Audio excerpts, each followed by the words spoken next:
Welcome to the show. This is the Magician and the Fool podcast, episode number 48. Today we have the pleasure of speaking with Shani Oates, occultist, mystic, traditional craft practitioner, researcher, lecturer, historian, and matriarch of the people of Goda and maid of the clan of Tubal Cain. And we will get into what all that means a little bit later. She is also the author of Tubilo's Green Fire, The Arcane Veil, Star-Crossed Serpent, and many, many more books. Quite a prolific author. And this was quite a in-depth interview about traditional paradigms and practices. So sit back and relax. It's going to be a good one. We also want to thank our Patreon supporters as usual. Despite not having different tiers and rewards, you guys and girls are still there to support things and keep the lights on, so thank you very much. If anyone would like to join our Patreon community and help us continue rolling along with this experiment, please go over to Patreon and do what you think is right.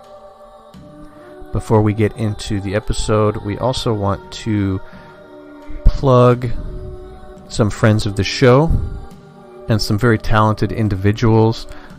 We want to talk about the Brave Mysteries recording label, and specifically we're going to highlight one of their recent projects called the Communion of Saints. And what this is a collaboration of 70-some, maybe 77 different artists, and each track is dedicated to a different saint. So, if that doesn't sound awesome, I don't know what does. A little bit about them. Brave Mysteries was founded in 2010 by Nathaniel Ritter and Clay Ruby, primarily known for their work in the recording projects Kinnet, Her, and Burial Hex, respectively. The name of the label was created as a call to action using the word brave as a verb, as if to say to their listeners, go forth and brave mysteries. The duo also used the word brave as an adjective when they were curating releases for the label. The criteria of a piece of music seeming brave would be one of the deciding factors to release an album or not, which is pretty cool. They have been ruthlessly eclectic in their offerings, ranging the entire spectrum of underground music and beyond.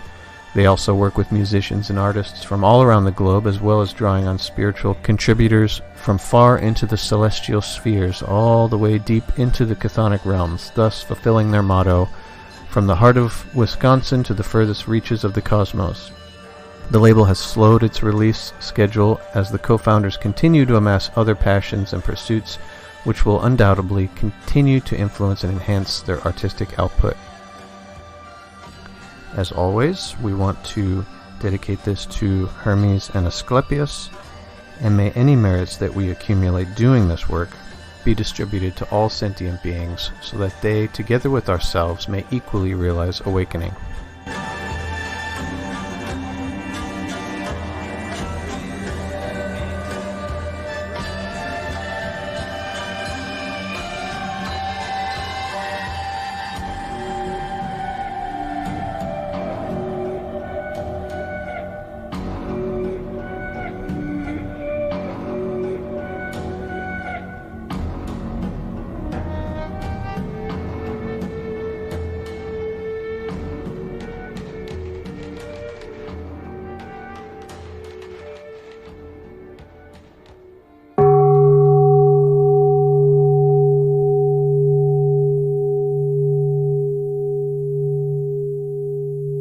Okay, we are delighted and excited to have Shani Oates with us today. Thank you for coming on with us, and welcome to the show. Thank you for asking me. Yes, welcome. Deepest respect to you. Thank you for agreeing to engage in this discussion with us today. My pleasure. Been a long time waiting, as you say. Exactly. So maybe let's start off with the obvious starting point, and if you don't mind, giving us a little of your backstory in the magical arts and how you got to where you are now. Oh, the background to the magical arts, that I suppose with like many of us, it begins when you're a child and you fantasize about magic and things, and you never quite lose that as many other people do. It stays with you and it intrigues you and draws you into deeper avenues of pursuit and intrigue. And you have a thirst and a hunger that cannot be sated. So you seek other people out and you seek their knowledge so that you can expand your own. And this is a way we grow and decide what isn't right for us. And for me, it was simply a matter of tradition. Everything that interested me was culture-based. It had a deep resonance with me than the natural customs of my grandparents, for instance, that brought me up with an awful lot to do with the woodcraft and various other natural traditions to do with folklore. So I had a good grounding in many aspects of traditional craft. Not so much in the occult. Those I pursued like many do in the darkest corners of your bedroom at night with a book by Aleister Crowley, thinking, oh, this is naughty. And it all seems very, very dark and weird. But when you get inside his head, it's just not. And it's a different level. So it's also, I pursued anthropology and religion and looked into everything that I could that would feed into how I understood what the craft was about. And as I was mentioning, I read a book that I thought was particularly interesting and finally grabbed me in a way that resonated with what I felt at a fundamental level of my being. But it wasn't for many, many years until I actually met someone who expressed that same opinion and view of the craft. And that was when I got the opportunity to read an article by Evan John Jones in the Cochrane. And that was it. I had felt I had finally found a symbiotic person. And so I wrote to him and he responded very kindly. And we engaged for a couple of years in long, lengthy letters and phone calls. And after that great expansive time, which seemed interminable to me, invited me down. And so I went to visit him and we immediately struck an accord. And he took me under his wing and decided to mentor me and my partner. And eventually the tradition came through him to us. And we've been its caretakers ever since, until a couple of years ago when my partner resigned as magister and I now have a new magister. I'm still the maid of the clan, but my new magister is Ulrich Goding, and my partner is an elder, a much revered elder. So we continue in that tradition that was kindly shared with us, and he mentored us for so many years and we learned an awful lot. He honed our skills and focused into this particular tradition, which is so remarkable. We've never even considered anything else since, really. Thank you. And for those who aren't familiar, Evan John Jones is the successor of Robert Cochrane. Can you maybe go into who Robert Cochrane is and the clan that you were a part of? I can. I hate to interrupt, but before that, I was going to ask if you could just elaborate for people who might not be aware of who Evan John Jones was. Of course. Evan John Jones was a very close friend of Robert Cochrane's, and together they actually founded the clan. A lot of people aren't fully aware of Evan's contribution to the construction of the clan, but they met very early on when Robert Cochrane was still putting his ideas together. He'd been around the circuit, he'd met quite a few other occultists and people in the craft, and he'd even worked with several of them. And he was formulating his own ideas together in a way that he wanted to find an outlet and an expression for them, but was very frustrated at all counts to just be stopped by people that didn't seem to get where he was coming from. John was the first one that did, and also who had a background that facilitated Robert's need for expression. And it is through Evan John Jones that the deeper and hereditary tradition of the craft came into being and was made available to Robert Cochrane to work within as an external premise. So they were able to share this tradition, fired up and fueled by Robert's remarkable mystical insights. This was grafted onto the basic tradition that John had been exposed to, and they took it from there, and they gathered other people around them. And for a very long time, Roy was Robert Cochrane considered Evan John Jones to be his right-hand man. And when Robert tragically died in the summer of '66, it was Evan John Jones that Robert Cochrane's widow then transposed the tradition to, with her as the acting maid.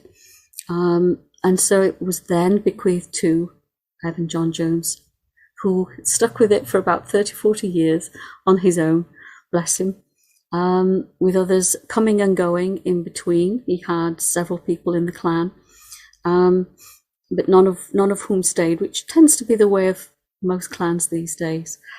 Some did and some didn't.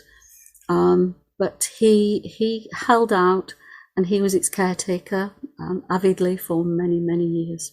Back in the 60s, there wasn't a great deal of choice, shall we say, in the craft scene. It was basically split into what was the general occult, or there was the rising practice of Wicca. And both Evan John Jones and Robert Cochrane came from very different backgrounds, and neither of them were particularly considered to be occultists, although both had trod in those waters and decided it wasn't for them. And Robert Cochrane had a vision of an alternative form of craft to Wicca. He decided to challenge the accepted precepts of the general pagan and occult world of his time, offering a culture-based craft bound by custom and tradition. His was a devotional faith. He chose to evolve away from the indulgences that he perceived that were prevalent within Wicca and 20th century occultism. It was his vision that pushed really the idea of a clan-based system, harking back to older traditions of English custom that had long since died out, at least on the surface. But as I say, through meeting Evan John Jones, he decided that some were very much still extant, even if they were hidden. So for him, I suppose it was a dream come true. And for John, who had a very deep-seated love for his culture and traditions, it was a way of expressing them that was beyond his own abilities in poetic mysticism. So it was definitely a relationship that was fired up and worked beautifully. And so the clan of Tubal Cain came into being, renamed from its original form that John had been familiar with. I do refer to him as John rather than Evan John, because to me he was always John. That's how our closeness. It was something other people called him Evan. To me, it was always John. So I think Robert Cochrane has been described by several other people as quite an anarchist. I think someone even referred to him as the Keir Hardie of the craft, because he was such a force of being. He upturned everything to change it and bring it into the 21st century as we are now. But he was so far ahead of his time that he wanted to make it innovative. He wanted to shake it up. He wanted to get everyone back to looking at the mysteries, fill it back with the true mysteries of the ancient traditions that he felt had been lost, and that both the occultists and Wicca were leaving out and not addressing. These were matters very deep to their own sense of dignity, I suppose, within what was going on. And so they fought hard against the tide, because they were very, very unpopular. The clan even then was not a popular system, because it challenged the status quo of Wicca, which was very popular. And he was very outspoken, and his frustration, Robert Cochrane's frustration at not being able to progress forward or influence people, put him on an even shorter fuse than he was alleged to have had. And his outbursts became quite considerable. But he was led and driven. He was such a driven person, and everything mattered so deeply to him. It's hard for us, I suppose, now to look back and imagine his frustration at not being able to express himself when we have such free reign now. But the powers that be really had a good grip on the craft. It was very much a political motivation. It was also motivated largely by influential people of the middle classes, and he just wasn't of that set. And so he was frustrated at every turn. But nevertheless, he and John forged ahead, and they created something that's still around today. Its legacy is remarkable, and it's influenced far more than Robert or John could have ever imagined, in subtle and unsubtle ways. Robert Cochrane's personal vision at the time was to set up the equivalent alternative to Wicca, but in a traditional sense. So that's what set them up anyway, moving forward with them. They gathered, as I say, other people around them, and they were not very, as I say, not very popular. So his undisputed impact upon the craft is very much apparent 50 years later, and we, the clan of Tubal Cain, continue to put out his ideas as well as John's, which weren't always sympathetic, but largely were. Excuse me. Basically, as I say, they sought to reanimate the cultural mysteries of the United Kingdom and the northern traditions of Northern Europe and Scandinavia, bound within a mystical mystery. I mean, I think Robert Cochrane is quoted often as saying that he believed that his craft was the last mystery tradition remaining, which is a sad indictment, really, if that is true. I know that there are a couple of other traditional groups still actual that are hanging on to their old traditions and ideals, but they are far and few between. Many are modern, which is fine. I think John was very much an advocate of even if something is created today, it has no less worth than something that was centuries old. And I think that's a lovely outlook. But having said that, he was himself deeply moved by the older traditions of his people. I think one of the main points of dispute between Robert Cochrane's idea of the traditional craft and Wicca was this east and west divide, or rather the northwest and the southeast. He was very much opposed to the Mediterranean view of the craft, which is where Wicca came in. John was not so divided on Wicca. He felt it had a purpose and shouldn't be eschewed, but Robert did not agree with that. He was very antagonistic of it. But Robert's view was very much, how can I say, he considered himself to be a guardian of the older mysteries and traditions. He sought the pursuit of wisdom.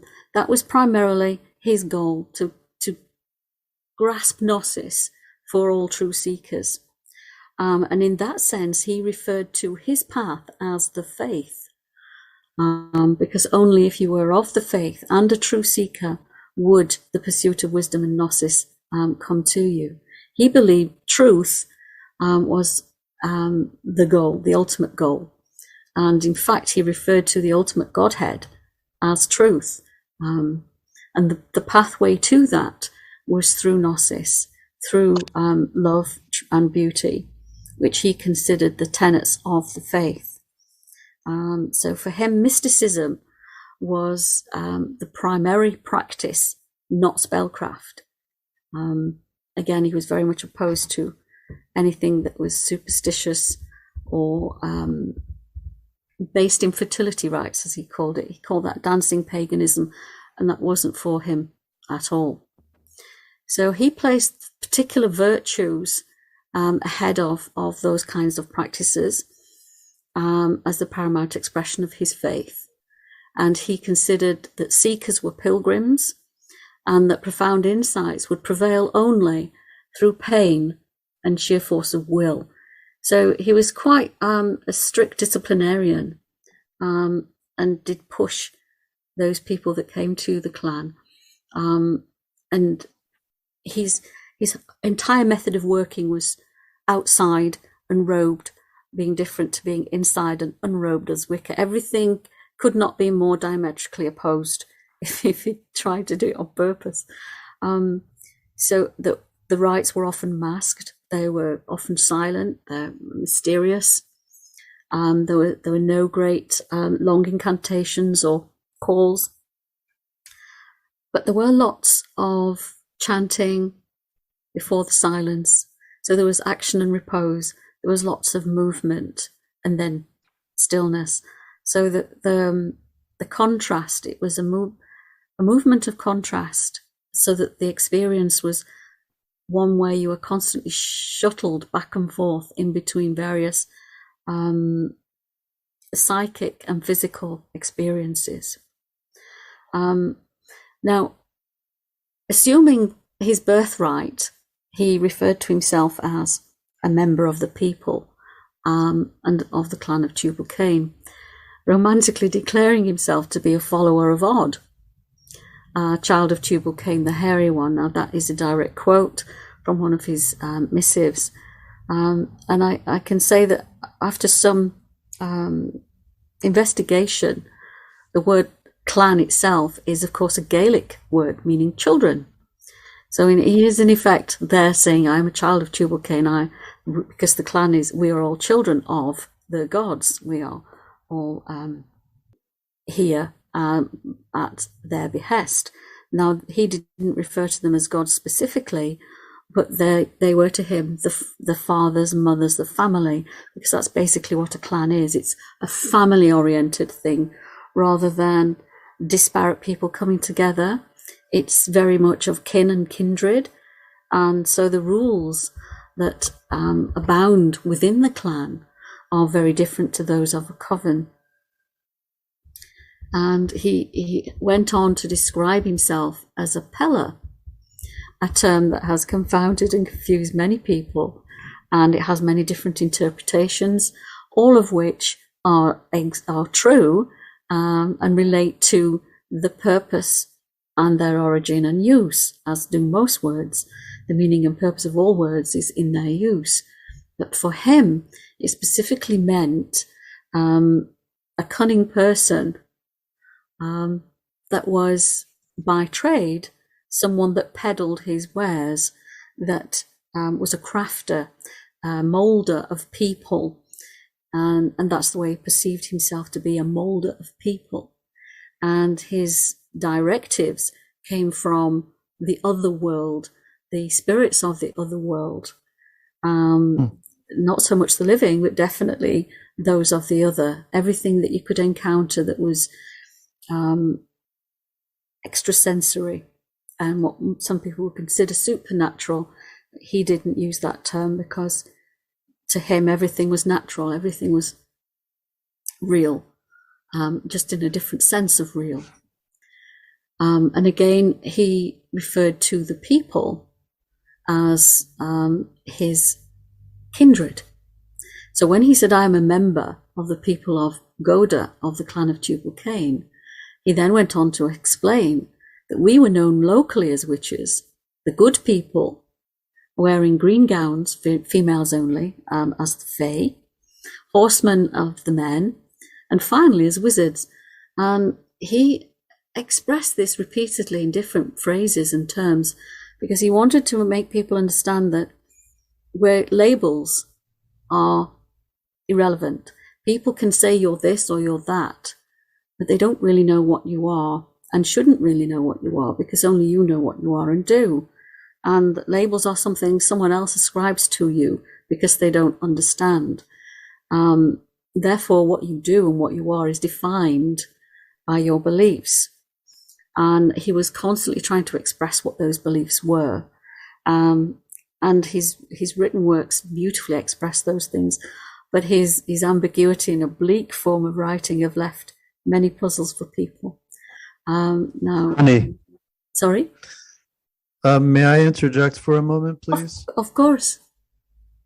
So you really just touched on something I wanted to mention too. In my studies of Robert's writings and the way he went about things, it does seem like he was actually more in keeping with English secret societies, such as the Society of the Horseman's Word, the free gardeners and shoemakers, toadmen. I mean, it seemed like he somehow was connected into a current that was far more authentic than what he railed against in Gardner, which was really a reconstructionist fertility religion based upon Victorian magical orders. Yeah, that's exactly true. Yes, his he personally claimed that his father was a horseman, and his mother had worked as a scryer for an old coven in Windsor. Now, his father was certainly, and his grandfather was certainly of a line of people that worked in the military, and he had himself worked on the barges. So he was very familiar with the horsemen and the toadmen and a lot of the traditions that they were involved in. So his familiarity was quite impactful. So he'd picked up certain things that had a different way of expression than Wicca, much less ceremonial, much more earthy, and much more involved in the culture of the traditions of the people that were not a part of Wicca at all, being of Mediterranean origin and, as you say, constructed. They didn't actually, even though they were fertility religions, they didn't really relate to the customs of the people in any way whatsoever. They had no connection to those. And it was those customs and traditions that the clan was trying to revive and get interest in. So the arcane rites that were of the people, the general people, the ordinary people, not the well-heeled, the ordinary people in their ordinary trades and skills, those were the rites that particularly fascinated him, the initiation rites into those ordinary guilds and skilled faculties, and why they existed, and to what purpose they served, and their origins, how much of those had survived from previous times, even though they were, as he often said himself, we have more akin to Christianity than even most Christian people, because the rites themselves were very much practiced under Christianity. Even though certain names were substituted, the people that practiced those rites would have considered themselves, and did consider themselves, to be Christian,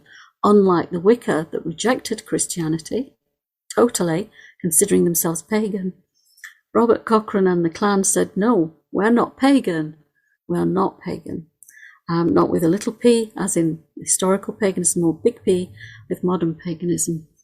We are of the land to some extent, but we are not pagan. We have an affinity with the land. We have relationships with the land whites and the land veta and the house whites. We recognize these spirits of the forests, but that doesn't make us pagan. Just in the same sense that many northern traditions, Slavic traditions, Hungarian traditions, all recognize these same spirits that they engage with, but their faith is primarily that exists now. They wouldn't consider themselves to be pagan. But that's a very deep and complex subject. Yes, his particular way of working was to resuscitate and understand and explore those particularly earthy traditions that had nothing to do with the Wicca in any sense whatsoever. So he was looking at the collectives, all collectives, and a lot of these, like you say, the horsemen, the toadmen, these were collectives, and they were bound by particular codes of honor, and that is where his focus was going. Again, these were not casual things. Everybody's life depended on that kind of brotherhood, that affinity, that shared mutual responsibility, the kindred spirit that allowed those traditions to survive, and those people survived through only on that ability to be able to support each other in the most dire circumstances and protect their livelihoods from outsiders. And this again is it's considered a very elite thing, but not elite as in superior, but elite as in distinctive, private, and secretive through necessity, because your survival depended on your skills, not being superseded by someone else's. So the traditions and folklore of your people were only relevant to you and your train of skills. They didn't necessarily relate to others. So again, you looked after your own. Everything was very, very clan-based, very tribal, which again is quite an arcane tradition to uphold that tribality. It's not necessarily a popular thing these days with homogeneity and everything becoming one. It's taking that out of that homogeneity and making everything an individual construct, and everything is autonomous within that construct. And I think that is an important distinction, because while there are autonomous groups and clans, they work in a symbiosis with each other if the need should arise. They can come together. I was just going to add that, would you say that they're joined by bonds of troth, of faith? Yes, they are very much based on the oaths and troths. These enter into the traditional craft through the medieval guilds, and become very much centralized, which leads to the intense secrecy, which, as I mentioned, the protects them because of their bond to each other. And these oath-bound traditions are part of the initiatory internship. And without that, you can't really establish yourself within a clan or a cult or a tribe. You must take those bonds of fealty, and without them, you would not be trusted. You simply could not be trusted. You could be an interloper, or just someone that would be disruptive, or your word would just not be honored. So to show your honor and duty to the people, you would take an oath of loyalty and support, because livelihood depended on it. And these were the cultural aspects that are of old, that were part of the northern traditions. Every warrior band, every group of people, however small, that lived and worked together on a farm, all shared mutual responsibility and reliability on each other. And of course, coming from the same place, they had shared ancestry. So everything was bound within the kith and kindred of a particular group. And this is something that they were wishing to show people was an alternative, that we could be a family of tradition, of traditional values and virtues, and that honoured a way of life that hadn't passed and could be made purposeful even in the modern era. It wasn't about returning to a horse and cart, or abandoning your car, or even your clothing, or having to spin your own cloth, or all of those things. Those were not where the tradition lay. They were expressions of it and are good skills to have, but they are not the tradition itself. And it's about the relationship between people and their leader, and between those people, their ancestors, and those people and the spirits of the land and wild places, and indeed even of the home. So it's all about relationships. These are significant because you build on those, and it's through that shared sense of belonging that you assume an egregore, and it's through then the egregore that you begin to build up a channel for gnosis. Excuse me. And that is the primary goal. After you've combined everyone into this group soul and group mind, you then are able to move forward and efficiently tap into channels of wisdom and knowledge that are seen as elsewhere in the other world. Because without that closeness and connectivity and trust and bond between people, there's too much chaos and disparate focus. It doesn't work. So it's important to get the right people together and grow together and have that bond. So these are the mechanics of clanship, very much based in the ancient arts of fealty and hierarchy, flowing through and from the egregore, and the principles of titular heads, under which you serve a tutelary spirit, all in perfect symbiosis. So this was quite heretical and heterodox as a force of evolution within the craft, which is why it wasn't particularly welcomed by many of the orthodox people within the craft. So for him then, you could say that the people of Goda was a priestly line, because again, he embraced this this theory of descendants and of heritage and lineage and historical origin. So everything is embraced as a line that can be taken back to another important point in history. And so the people of Goda are the priestly line, the priesthood of something. And that something was Od's men. In that we follow the gods of our ancestors, we are God's men.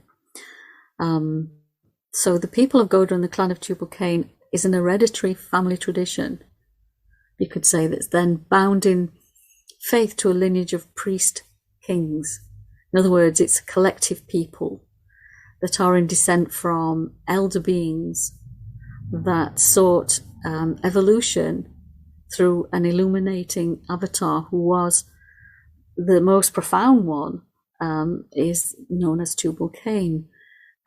Although that is known as a biblical figure, and in Masonry, it in itself, it's a name that is far more expansive than its biblical constraints, in the fact that it is an all-encompassing creator of craft, of the ability to mold thought and being, and everything from clay of the earth to clay of the human being.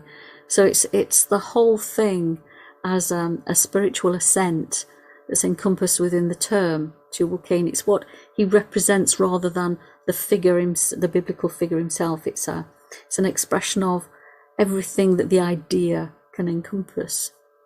And if you have that as an avatar of, say, a Promethean Luciferian tradition, you have some insight into how it filters through then through the leader, with that kind of egregore behind you as a tutelary spirit, embodied in the leader, who then is able to mediate his people through the rather archaic principle, the the Drayton principle of leadership, where the leader is duty bound to provide for his people, not just by deed of ancestry, but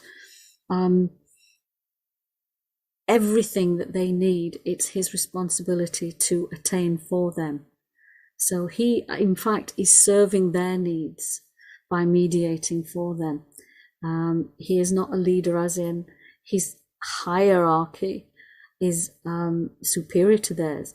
He's actually not. It's a reversal. Although he is the one that organizes and stresses what must be done, it's his duty to bear the responsibility of all that needs to be done. So he is serving them in that sacrificial capacity. And it was those aspects as well that both Robert Cochrane and Evan John Jones wished to stress as paramount within their tradition, that were very arcane principles of responsibility of the leader. He wasn't just someone that, I'm the boss now, I can tell everyone what to do. I'm my collar's bigger than yours. It was a case of, no, I am here to provide for you. I provide the feast. I provide the wherewithal. I find where we need to meet. I make sure it's safe. I look after you, and for that, we will all do this together. You will follow my direction, my lead, as it were, but not in the sense of just having authority for the sake of it. It was authority with purpose, an extreme purpose, but nevertheless it was one that they felt could only be attained if they could really direct people toward those ancient customs. And this sense of rulership was so deep that it did hark back to an ancient system that's sometimes referred to as tanistry. And tanistry in itself is another complex issue within leadership. and the way that you have a spiritual heir that replaces you in the way that Evan John Jones did with Robert Cochrane. And that system doesn't necessarily entail a bloodline, because in the ancient system of Tanistry, you have the most worthy person that's considered to succeed you. So it's a rulership based on merit and worth. And again, these are all not dynastic in the sense that they are based in the northern tradition. That I think the closest to it, you would look at Hamanya, the parallel system of passing on virtue. When a person dies, their good luck and good fortune moves of its own volition to someone else it feels is worthy and has merit. And this is something that is recognized. The person has something other about them. And this was recognized in Robert Cochrane. It was recognized in John.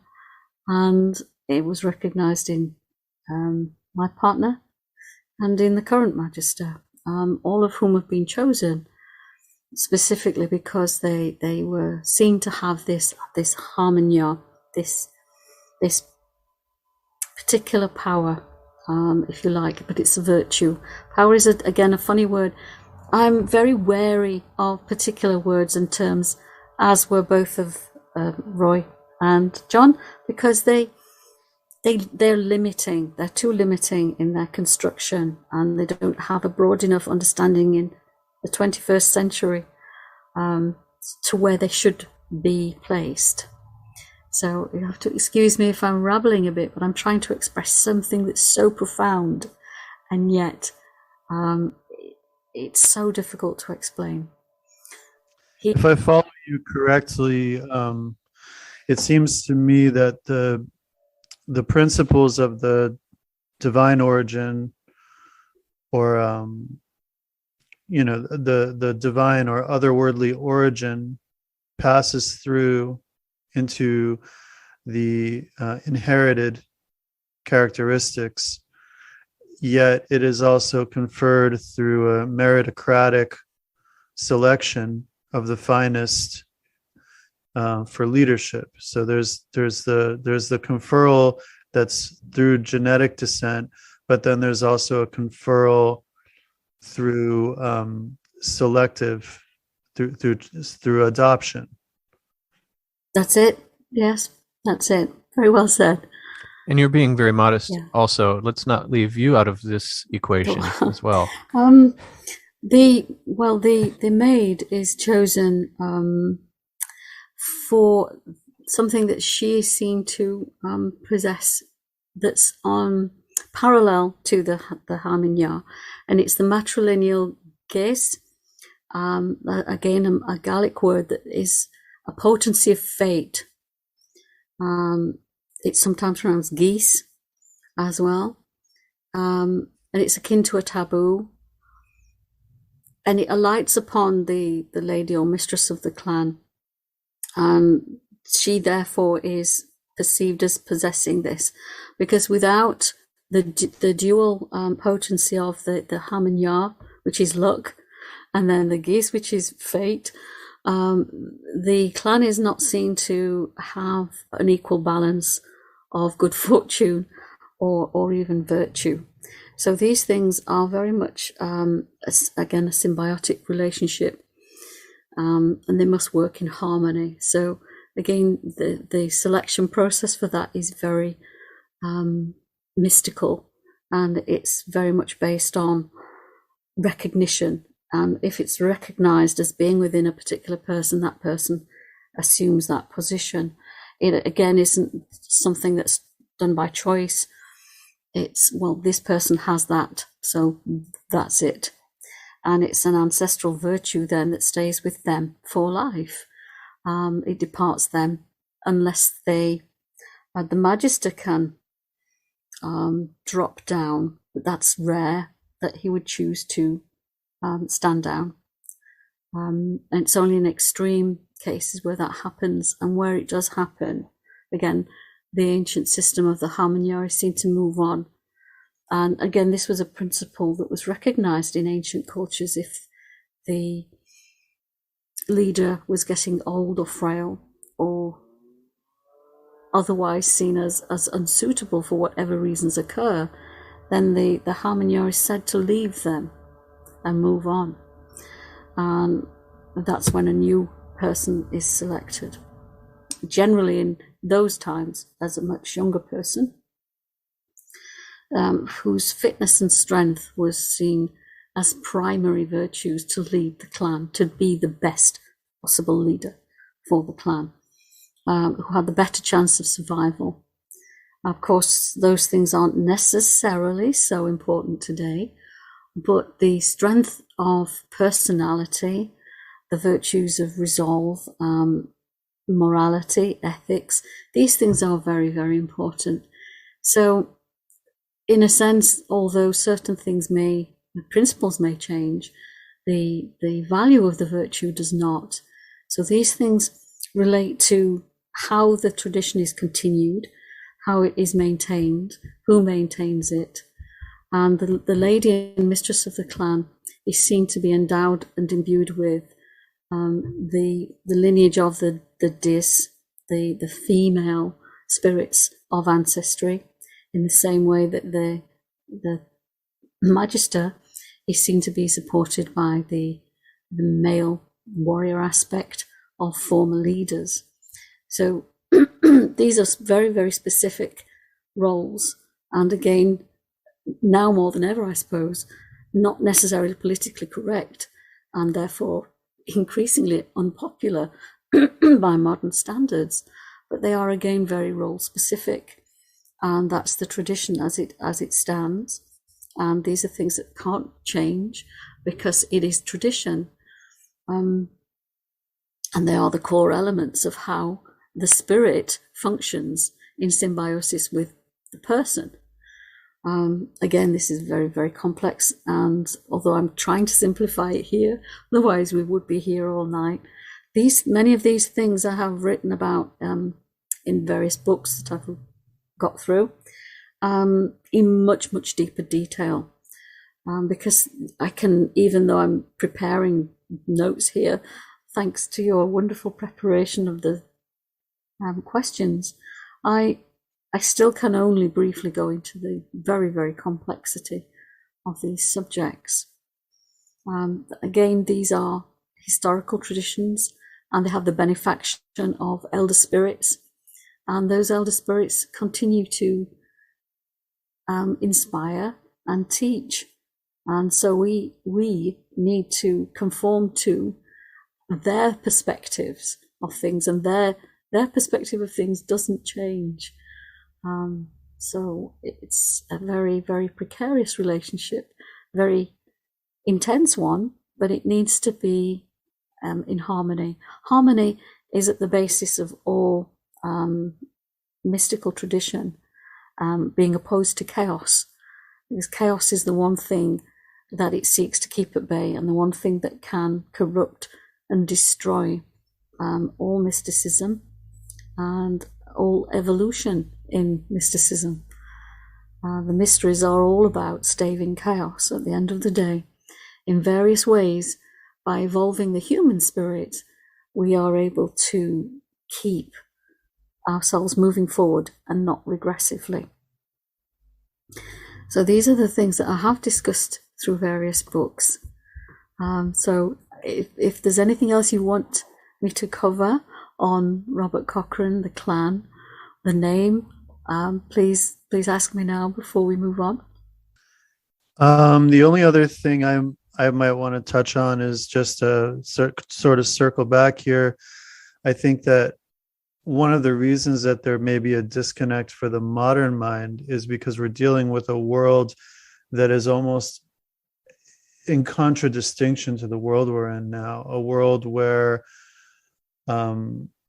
chieftainship, kingship, leadership was seen as descended from the divine, and often, for instance, in among Europeans, whether we're talking about the Romans, whether we're talking about the the Northerners, it was often seen that a god or divine being was the progenitor of a certain lineage or even an entire people. And that goes into that whole idea of noblesse oblige, the idea that the more noble, the more exalted the nature of the being, the more there is an obligation of charity and service. And this hierarchy is based more upon that interior quality of holiness and sacredness and purity and exalted divine inspiration, rather than an external worldly authority. And I think that for someone like you who's steeped in this, and for people familiar with an archaic worldview, this is understandable. But I think in today's society, there's so much, it's an irony because globalization is leading to fragmentation. Whereas what you've described, the system where we have this nested sense of self and relatedness. It starts with the individual, then you have the family, then you have the clan, then you have the tribe, then you have the nation, and then you have the people. And this actually leads to greater social cohesion and health, and a connection in an almost hermetic sense of as above, so below. It does completely. It's a very hermetic unit in its reciprocity and its relationship with the other and everyone within that circle. The principles of suzerainty are so very different from those of sovereignty, and this noblesse oblige falls into the realm of suzerainty so perfectly. And again, within the context of the clan, that is reflected. So in that respect, the clan itself will always remain aligned to a tutelary figure through the leaders who represent that. And that is the principle of suzerainty. Traditionally, suzerainty is best explained as something that's associated with feudalism and all the attendant principles of vassalage and liege lords, as you just mentioned. And effectively, this means that whereas once a lord and lady would demonstrate a primary autonomy over those aligned to them in troth, it was their sacrosanct and mutually obligatory premise that declared a troth to those elder spirits of those people, as you say, that reach back to ancestry, to some now deified being that's related just to that one subsection of people. It doesn't necessarily relate to anyone else outside that clan or tribal structure. It's theirs and theirs alone. So suzerainty is to do with clanship and internal autonomy, and its leaders are independent. Yet each one, despite that independence, is to some level beholden to a higher lord as it goes up the feudal chain, all abiding by the rule of frith. So again, it comes back to the relationship between them all and to the greater hierarchy which exists, to which they all conform. Now, sovereignty, on the alternative to that, denies each leader their role and authority, because all are subservient to the one. So there is no individuality. Everything is a totality, as you're just saying. And this is something that's so of the modern world, where the camaraderie of kinship is as alien as it is incomprehensible in the modern times. The distinction of sovereignty again lies in the specific bond between the people and their leader that sovereignty offers them. Now, during the Middle Ages, of course, the offer of fealty was made to your direct liege lord rather than to a sovereign that was so nebulous it were not even considered. It was a direct relationship to someone you knew in exchange for their protection and spiritual leadership. The monarch, such as if there was well outside that dominion. But each liege lord eventually rose up to become subservient to that monarch. And that's when we got an overall kingship, and it dissolved the feudal lordship on an individual level. And that is what the traditional craft was getting back to, that before all that disappeared, while it disappeared into the trades and guilds, because that was the only place it could survive, again, within the family unit. And those traditions and initiations and rites continued through those guilds systems, because they had no other place to go, because everything had disappeared. So the bond is at the heart of all of this relationship, this spiritual relationship and this familial relationship. It is a collective within that shared ancestry.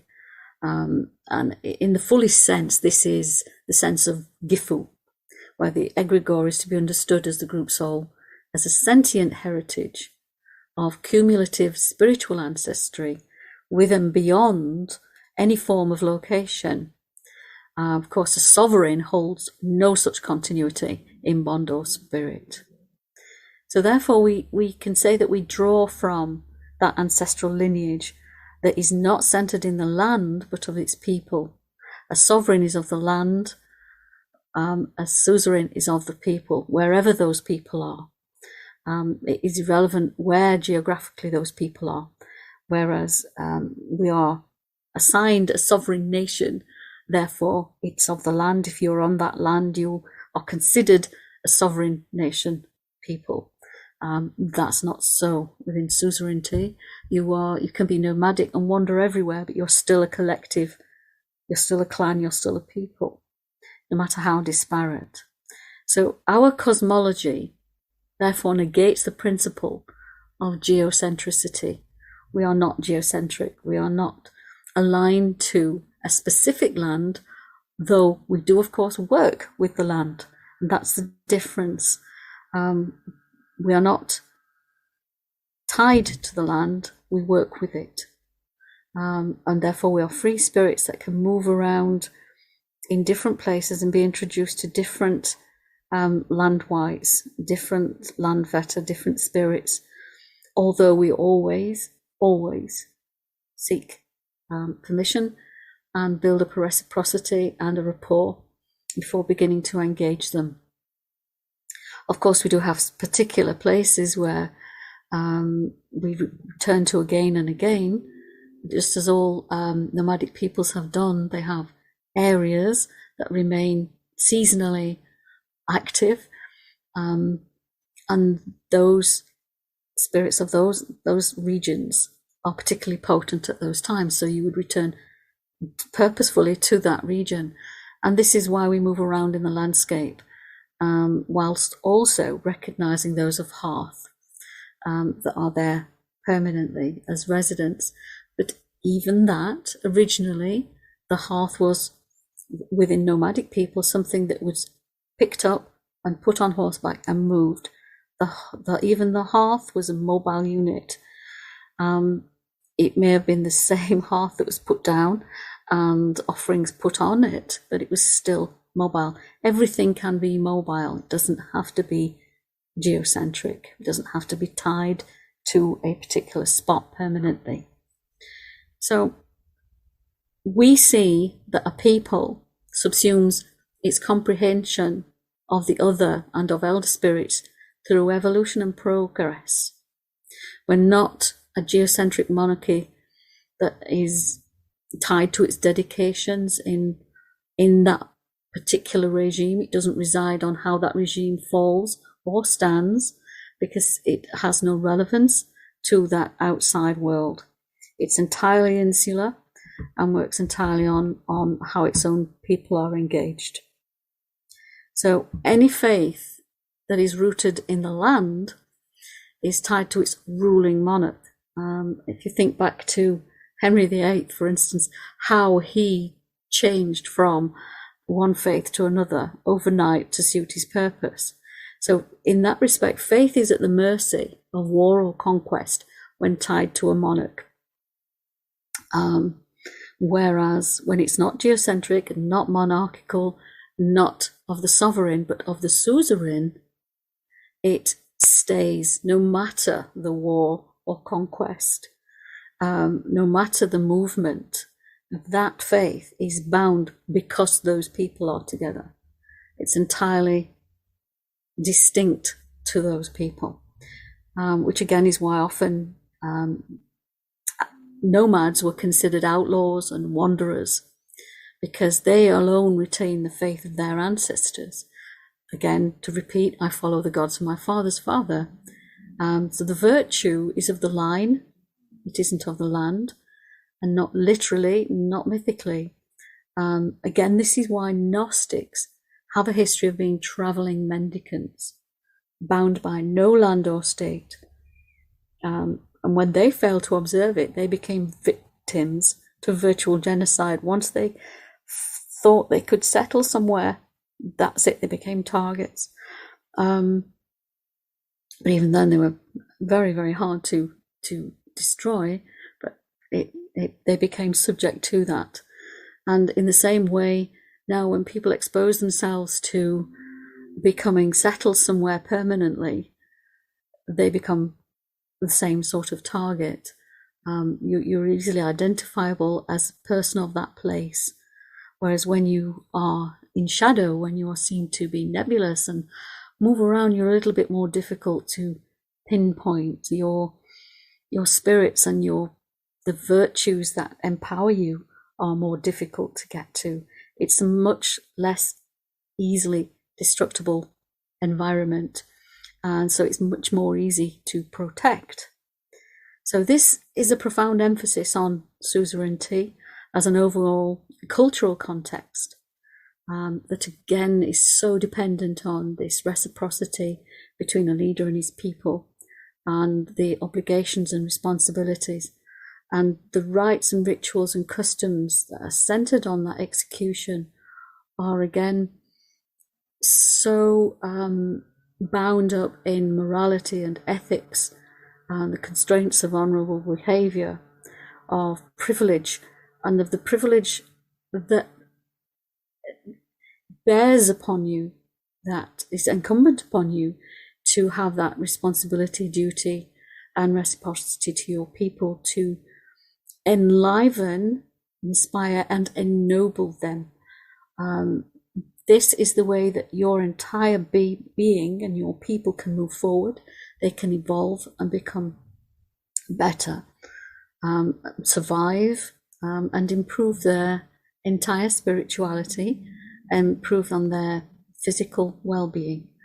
And this is, as you say, the heart of the noblesse oblige. It's an obligation of those that have the wherewithal to share with those of their people, to ensure that everyone has access to that ability to enrich and maintain a better sense of being, a better spirituality that affords the whole a balance that can stave chaos and anarchy through the humility and dignity of service.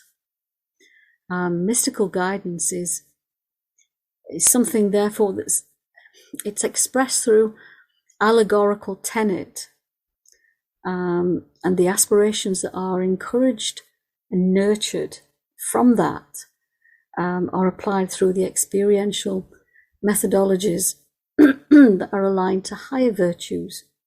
So each individual then within that clan, within that people, within that tribe, become a journeyman upon their own individual sacred pilgrimage, while retained and protected within the whole, with the familial system. So we're each individuals working together as a collective, and it's that beautiful symbiosis that works so perfectly, and that in itself is part of the original Gnostic system. Individual teachers, individual leaders, all becoming the center where those that wish to learn gravitate toward them, and they become bonded in that search for something more than they have, more than the need to survive. It's an excellence that the teacher is duty bound to impart to those he attracts. Beautifully said, and I truly appreciate everything that you've just outlined. I have to say, it's unusual for me, but many of the things that you've been discussing, I've been having a very strong emotional reaction to, emotional response to. And I would say that one thing that occurs to me while you're discussing this is how similar this is almost to how in a family, different members of the family will manifest the family traits in a different constellation according to their individuality.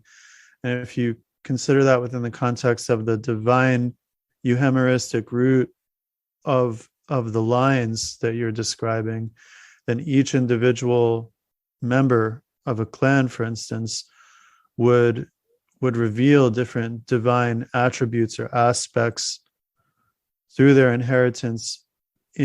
And by looking at all of them together as a whole, you can gain a picture of the ancestor who is also divine. Yes, exactly so. And this is one of the wonderful things I have found being within the clan, is that the people who come to it each bring their own incredible virtue and sense of something so remarkable that fits in so perfectly with everyone else's, and there's no clashing. Everyone has their own individual key and their own individual expression and purpose, and what they bring to that collective is just enhances the whole exponentially. It isn't, again, it's so different to where in Wicca everyone is taught tarot, for instance, or everyone is taught astrology and everyone learns everything, and we all, you all have to be good at that or that. In the clan, there is none of that. One person might be a profoundly wonderful herbalist. Someone else may be an astrologer. Someone else may be marvelous at leading ritual. Someone else may be good at incantation. Someone else may be fantastic at overtoning and chanting. And so everyone has that quality that enhances everyone else by their being amongst them.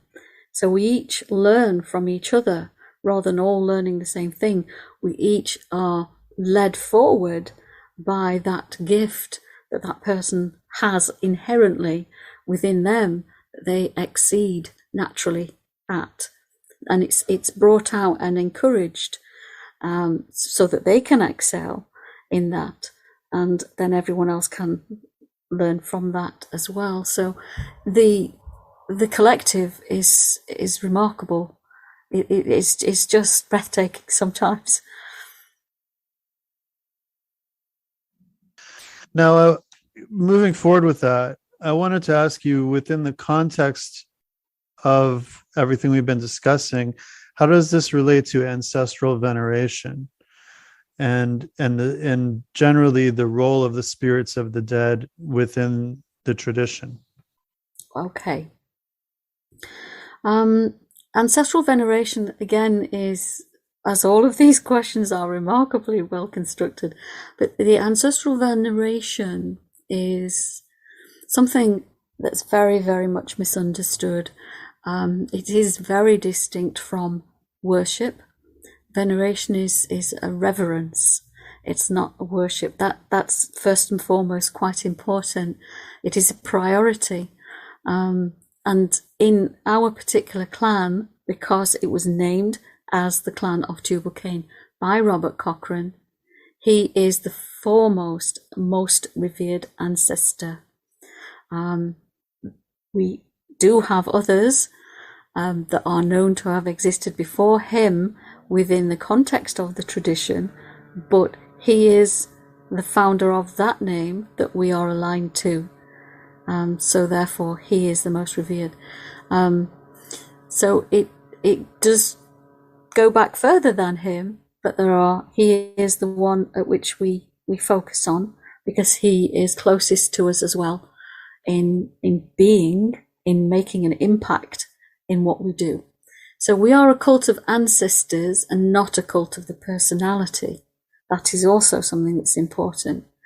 And within the context of the clan, there is something that's called the Old Covenant. And this is a covenant between the living and the dead. And it binds its people within a specific kinship that's again formed as a cohesive unit for its survival and continuity. The clan's continuity, therefore. So exemplary figures, such as Robert Cochrane, become the object lesson for others to follow or to aspire to, both in life and in death. So everyone, therefore, looks to an exemplary figure as a focus. So this is how we perceive ancestral veneration. It's a specifically northern perspective where the dead become ambassadors for the living, among their heirs as legends to aspire to, and among the dead ancestors to propitiate protection and prosperity for their kin. Now, hero worship, of course, relates to figures of legend and renown. And of course, in the northern tradition, reputation is everything. If you have no reputation, you haven't aspired to anything of worth in your life. Therefore, you are not worthy to follow because you have left no worthy mark. So this, again, is a particularly important aspect where we seek to emulate the strongest and the wisest who are lauded. So remarkability is something that is perceived as being blessed with the genius of the other, not in the sense that they are gods, because that is nonsense, but something remarkable that can lead you to be inspired, to move forward, again, always to progress and be better by following the better examples or exemplary virtues and people that have reflected those virtues in their deeds. It's only by emulating the best that we can be better. So reputation matters, what you do matters, what you leave for others matters. So the ancestors that we remember the best are those that are the most pronounced, that did the most for us in terms of how we can move forward. All ancestors are remembered, no one is left out, but the ones that are particularly venerated, as you said, are the ones that receive the most attention, because they're the ones that obviously have the most to offer. So this is not expressed or engaged in a necromantic way. I think Cochrane made that very clear in a letter to Bill Gray. This is not necromancy. We are not summoning up strange spirits for ridiculous questions and answers syndromes. We seek their engagement and inspiration. We seek their influence in our lives. We invite them into ourselves and our lives for an inner dialogue. We regard them as teaching spirits, and in that sense they become divine ancestors, in the sense where divine means superior otherness rather than divine as in God. Again, it's a sense of that mystical otherness that's a superior state of being, something that's glossed over. I'm sorry to interrupt. No, sorry. I was just going to say it's very reminiscent of almost the Neoplatonic view of the hero. Yes. As well as just maybe even just the Christian idea of the saint. Yes, it is the superior other. Absolutely. Yes, it is. It is a specific genius that person was seen to embody in life, that they will still embody in death. And because they've been touched by that divine essence, they are of it. and continue to partake of it, and are able to share it and pass it on to others who engage with them even in death. This is how earnestly our ancestors realized a holistic, interconnected symbiosis, which becomes naturally, it's a combined necessity for the welfare of humankind. If I may just read a quote here, Cochrane himself said, "Witchcraft is not primarily concerned with messages or mortality gained from the dead. It is concerned with the action of gods and gods upon man and man's position spiritually." So right there is encapsulated the heart of the missive and the mission, which is to connect with the other, to move forward, to gain spirituality with spirit, through spirit. It's not about, did great Aunt Jenny leave the kettle on when she went to bed last week, or what was the name of, I don't know, the horse that won the Grand National. It's not about mundane matters on any level of being. It's purely about how can we get to the spirituality of the core of what it is to be alive. And by alive, I don't mean not dead in the sense of no longer here on this plane. I mean alive as in spiritual otherness, or here in the flesh. Fully alive is to be in the flux of being, in that stream that is perpetually feeding and is fed by everything else that engages with it. So it's a symbiosis that transcends the construct of the realms that consciousness imposes on our logic. It's beyond all of that. So it's the ability to reach out into those realms and gather real useful information, gnosis. It's wisdom. It's specifically wisdom oriented. It's not mundane. It's everything that isn't mundane, everything that we need to survive mentally in all realms once the flesh has decayed. Because only through moving forward in spirit do we truly become immortal, with a cognitive sense of awareness of who we are. That's getting well out of where we are. What you wish to discuss here as a venerated custodian of the dead. The role of the spirits of the dead, therefore, is to hone the sense of will within an individual, in accord with the daemonic guidance, which again comes back to what you said there about Plato, who is very much into the genius of the demonic guidance. And so we seek solutions to given problems through direct contact with spirit, rather than through messages via so-called mediums. The action of the self is stressed repeatedly as something that's poetic even, because the gods speak to us poetically, because through poetic inference is how they teach. It's all through riddles and puzzles, and it's obscure because we have to work for it, because that's how we are pulled forward. If it's given, the answer is given, you've learned nothing, you wouldn't know how to retread that path. It's only by forging the steps can you attain them again when you need to.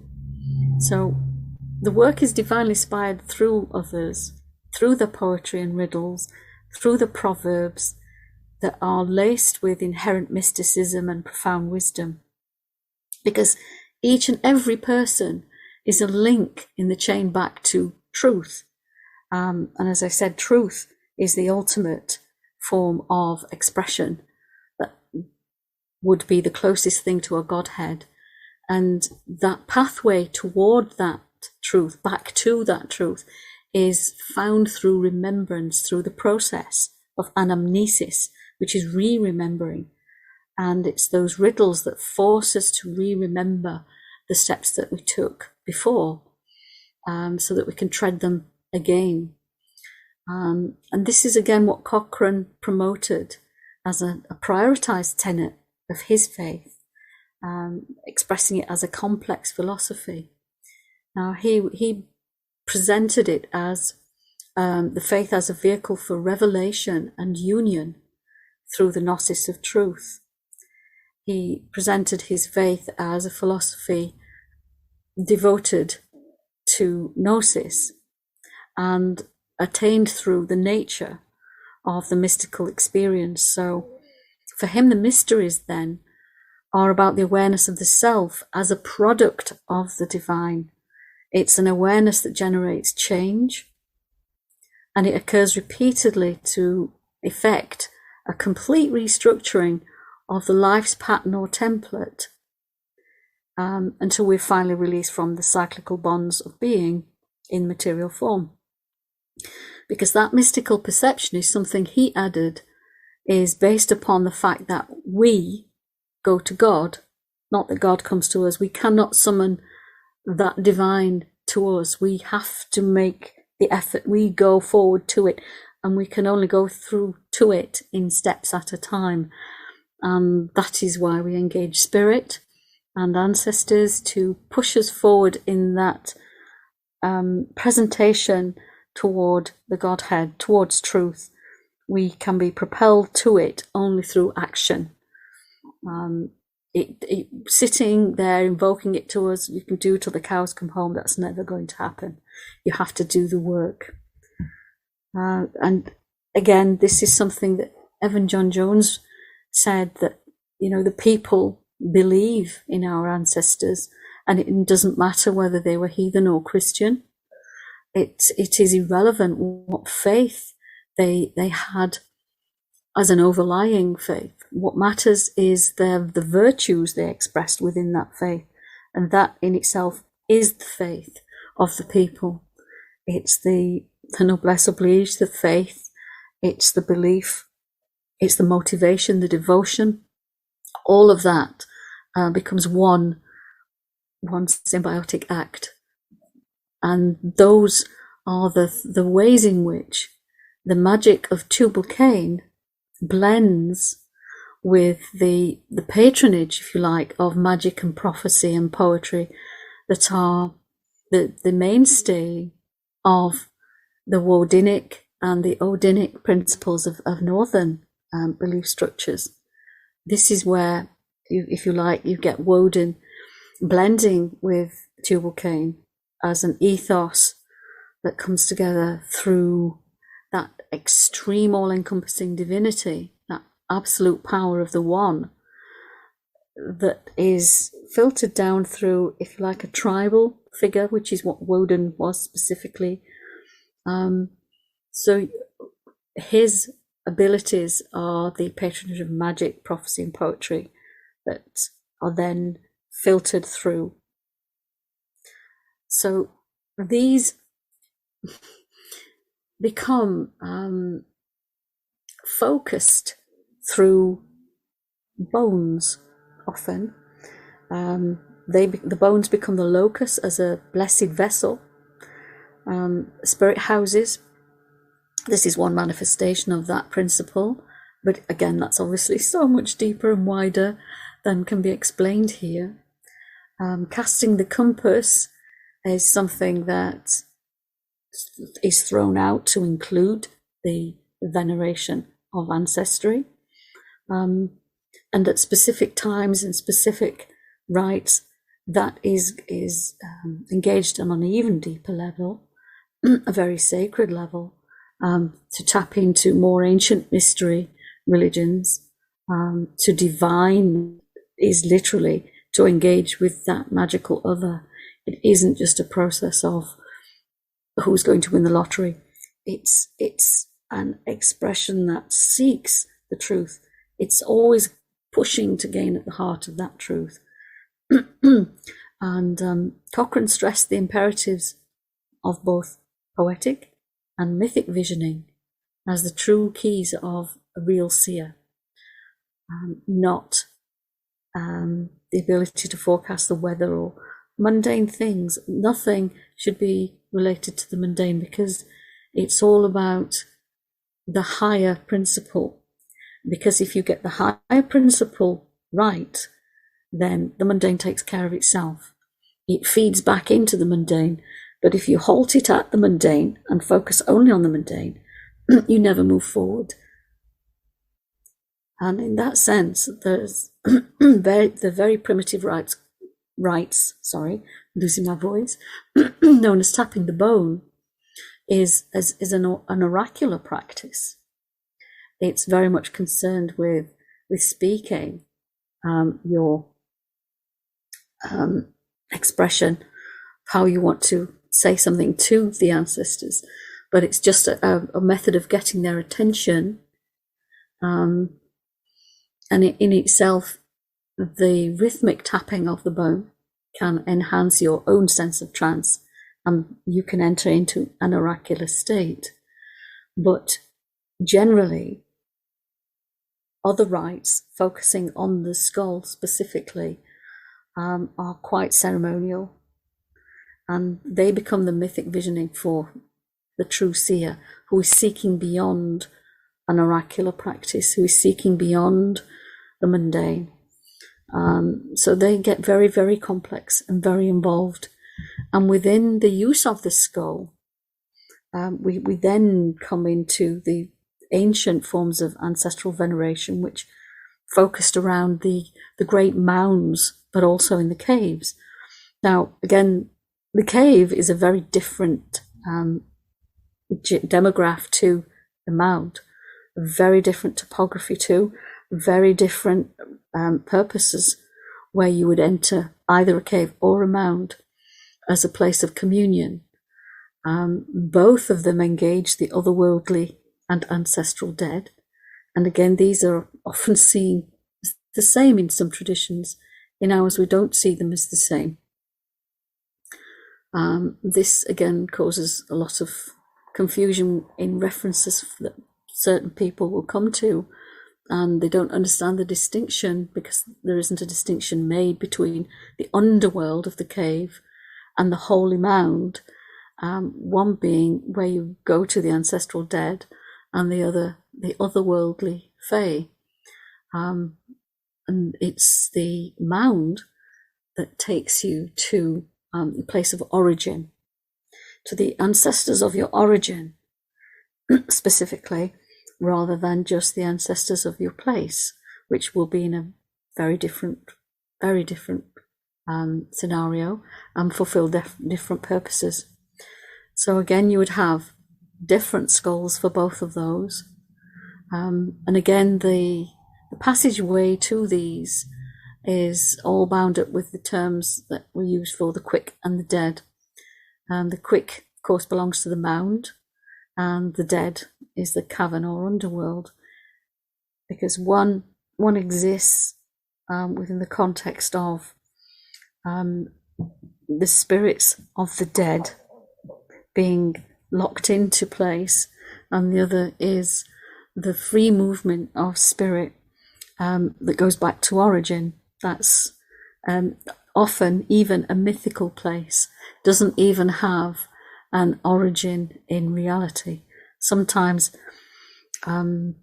those ancestors have come from myth, from heroic tales, and the spirit forms that have gathered around those exist in those places. So that's very, very, very brief explanation. I hope that wasn't confused. But both traditions come together, and the roots, many traditions will focus on one of those, either the Chthonic or the holy. Rarely do traditions draw from both. We do, as it happens, but not many do that. they will tend to orient themselves more to one or the other. In between. So I wanted. Sorry, carry on. Well, I apologize for interrupting. No, it's fine. So I wanted to. We could probably do an entire episode on this particular point. It's so deep and so intriguing. But well, with the time we have left, I definitely want to explore a couple of other things with you. Specifically, one of them is the role of the feminine in your tradition and in the iteration of the Gnostic dimensions of your tradition. I know often in Gnosticism we see that the feminine, rather than taking the maligned role of the established religions, actually the feminine has a redemptive character and a salvific character that imparts knowledge. And I was wondering if that's holds true in your tradition. That's yes, it does. Now the thing is, the divine feminine for us is instructive, but it's not seen as redemptive, at least not directly. Now, given that the tradition that I'm involved with, the clan, is its whole purpose as a mystery religion is to reorganize the misaligned principles that impede spiritual growth. In other words, we resmelt the individual into gold, because the goal of true magic and religion is not ritual alone, which in itself is only a tool. Therefore, those that live only for myth and superstition will be open to deception, and we're all about truth. So truth is the thing that preserves faith. So the underground stream is in itself one that encourages the security of personal freedom and personal experience.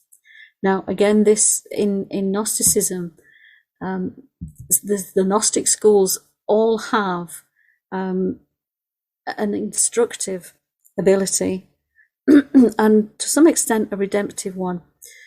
Now, although Cochrane makes a few generic references to Sophia throughout his works, those works merely skirt around the deeper concepts held within the faith, where all ritual is perceived as prayer.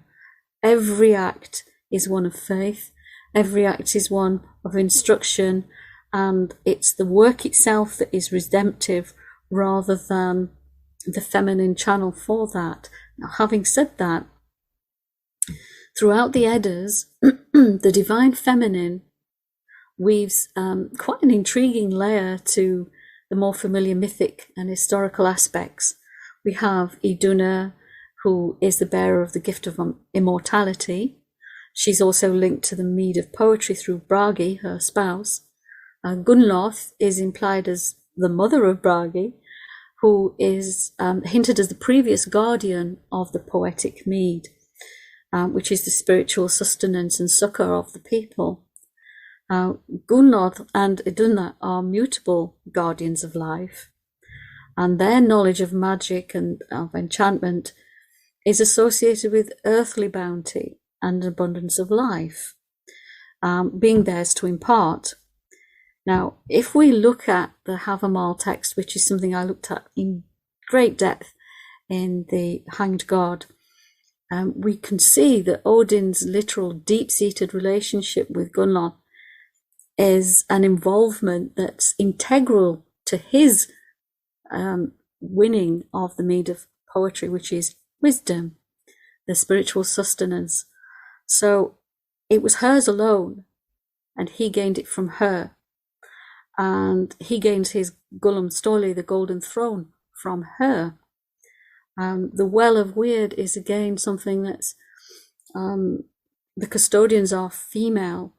Nike, the conqueror, the beautiful, she's victorious, the peacemaker. She gave Prometheus the gift of fire, who then in turn gave it to humankind at her behest. So Cochrane recognized the innovative cataclysmic dynamic of that virtue that's invoked through the egregore that is divinely feminine. So it is perceived there as instructive, but not necessarily redemptive, because redemptive is an individual process of acquisition of that wisdom. So yes, the wisdom itself indirectly becomes redemptive, but not so much directly. In folklore, we have Namar, the sister of Tubal Cain, who also passes on wisdom to Tubal Cain. Odin receives his from all of his mighty women, Loki from Angerboda, and even in the Eddaic poem Baldur's Drama, Odin requires the prophecy from the Vola that he needs to summon to decide where to go and what to do. And he needs that permission from Hela to enter her realm. So all of these, the officiating wisdom, the directives, the permissions, all lay in the aegis of the female, ultimately. But it's the male in our tradition that actually leads the people forward with that knowledge. She provides it, and it's mediated then through to him, and he takes the whole forward. So in that sense, it is the magister that takes on the burden and the aegis of that responsibility. It is him that becomes the sin eater in the rites, for instance at Candlemas. He is the one that needs to produce some redemptive element on a mundane level, so that we can dispense with things that impede or inhibit growth. Sin is not seen as something that is wrong or bad. It's just something that's an impedance. It's what's in the way that we can't get past. So he uses her wisdom to perceive what that is, and then takes it upon himself in his duty to diffuse. It's his responsibility and duty to do that. So in the sense of redemption, I would say it's a male orientation, but it is under her behest, her direction. So through her gifts, everything is then made clear, clean, and able to move forward. Much as the warriors, if you like, in Valhalla, where we have the beautiful Heidrun, the goat, on the roof there, from whom's udders the mead flows to sustain the warriors in Valhalla. So she's sustaining them, and in that same sense, that wisdom is sustaining us here. So they are made whole again to live in perpetuity, to live and fight another day. And that cycle of death and rebirth is intrinsically tied to the cycle of regeneration of our own spiritual rebirth, that's also ultimately a physical rebirth. So in that sense, Cochrane saw the Magister's responsibility as that mediator. As I say, it's his responsibility to correct humankind's propensity to err, to fall short. We can only face these things and move forward if we have that point of address.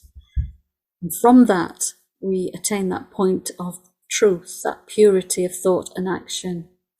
And that itself is again expressed through spiritus, through breath, generated by the highest love, by compassion. Again, this is mentioned in the Candlemas rite. It's very specific that it's aimed towards grace through compassion, and it's something that each person achieves through the most humbling and profound experience of breathing out what is perceived to be one's sin, one's error of impediment, what it is that is holding us back from attaining that Gnostic sense of truth. So again, it comes back to each individual is an eternal seeker on that pilgrim's path. And within this privileged mythos, we aspire to a collective learned history that is facilitated by her wisdom and his protection. And again, this is something that I think Cochrane tried to explain once to Bill Gray, despite his disdain for labels. And he tried to say, we find the closest approximation to these expressions through the Reaper as Saturn, the Mediator as Hermes, and the Mother of All, the Gnostic cognate of Barbello, through Hecate in the trimorphic Protonoia. And he specifically said that within the disciplines of the faith, man may offer devotion to the gods and receive certain knowledge of their existence by participation in something of the perfected nature of Godhead, recalling that both within and without, which is most true. Wisdom thus becomes the womb of everything in the silence, and it's in that specific silence that the divine Sophia, as Protonoia, pronounces herself through all the characteristics that Cochrane assumes in the figure of Hecate. And she says, I dwell within the silence, as time and as fate being the laws of chaos that surrounds every one of them. So we can see that as the mother of all thought and wisdom, she carries the full virtues of forethought as providence, of fate, again, the virtue that the maid has to reflect.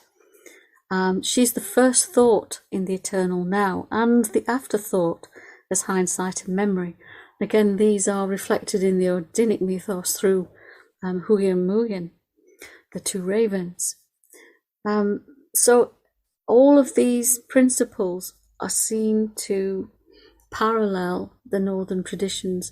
There is a great mystical and Gnostic parallel within the Odinic cultus. Although we aren't specifically Odinic, we are of the northern mysteries. Odin himself has a complete mythology that can be, if understood on that level, seen to parallel very, very specific Gnostic elements.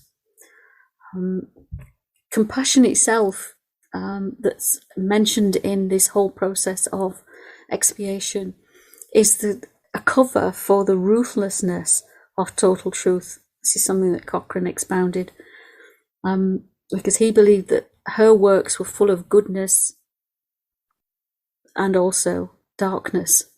So she had this incredible dichotomy and ability to be all things, and yet both of those are deemed compassionate. There's one that's compassion in ambivalence, and there's one that's compassion in caring, and that is the truth. And it's understanding that truth that allows us to shatter the fetters of illusion and remove fate and overcome fate. And this again was one of his greatest tenets of expression that people still admire and are moved by. And I find one of the most wonderful little bits, and I can't remember where I found this, but she says, Sophia is expressing, every bond that I loosed from you, every chain from the underworld I broke, these things bound upon my people, detaining them. These high walls of darkness I overthrew and broke those gates, barred by they who lack compassion, locked by the pitiless ones, those I broke and shattered. So it's that profoundness there, right there, relates directly to compassion, because the love for her through that compassion elevates everyone. So it is an esteem that we can aspire to. So in that sense, as I say, through that wisdom, through that awareness that she is these things, we achieve some sense of redemption, but it's not acquired directly through her, it's mediated through the principle of duty and obligation and sacrifice and humility that the Magister encompasses, that allows us to embrace those greater tenets that she represents. And by doing so, we all become the child of promise. And that child of promise is how we evolve. Because at that stage that we try and work forward every Candlemas, building on the previous year, we see the shackles of impediment dissolve, because all that is left is your oath, because the oath is the spoken word as a prayer. It is the incantation that is the hero's quest, that becomes the destiny of the warrior. And this is where romance and legend are fused to hold forever in memory all the deeds and beliefs of those ancestral giants that we aspire to be. And that premise is referred to by Cochrane as the divine muse, she who is all destiny. For through her gifts will all signs and symbols be known. All sounds will receive the names of the guides along the way. That she instructs through the way of silence, the value of creation from silence and repose, that is the mystery beyond death. She is the one we declare ourselves open to through spirit. And spirit is seen as something inside. It's not an external thing, so it's very much an inward sigh, an inward exhalation. It's a principle that we feel it gets the closest to traditional Gnosticism. For the one, the truth exists in the silence of its own vibration, that primal sound uttered by the inner spirit that reverberates outside of itself, but within. And I guess to round that up, the triomorphic protonoia thus gives the trinity of language through the voice, which is the father, which is Saturn, the sound, which is mother, which is Hecate, and the word, which is the son, who is Hermes. So you've got this divine triplicity that is really her, but is separated into the traditional modalities that relates still to a culture that we can base reality in. It isn't just a higher premise. We can relate it to a lived tradition, and it's the lived tradition that's the heart of its survival and the heart of its tenacity, I suppose, and its integrity, to perceive itself as something that has a right to exist and continue, irrespective of whatever else is going around it, because it has this absolute core that's unchanging in the same way that truth is unchanging, although Plato might disagree with that. So therefore, that is the Gnostic language is the greatest mystery that's acquired through sacred silence. And in that, we have the mask prayer that comes at the end of our most profound rites, where we, at the very end of the mask prayer, say, of course, and in the name of the All-Father, the dark and bright twins, and the three mothers, whose spirit moves all. So again, there is a recognition that it's her spirit that moves all things, but she moves through him and the dark twins, dark and bright twins. That was beautifully articulated, and I believe much deeper than what someone would imagine that they would find in a tradition of witchcraft. I really do appreciate the idea of participating in the divine principles, kind of as a reflection of those principles. I think that's really a strain of wisdom that goes back, to the beginning. It's very interesting to hear you talk about them in this way. And I was wondering, on a more practical level, and you are touching on it here, but going back way to the beginning of when we started talking, you had mentioned, while contrasting kind of the Garderian approach to things, the more mystical approach in your tradition, this idea of the focus on movement and rest, or silence and movement, and you've been kind of touching on it here. But on a practical level, how does that look in ritual? Yes, rather than lots of movement, which you tend to get in Wicca, where because they're focusing on trying to, what they perceive as building up a power base, we have very profound moments of silence and stillness.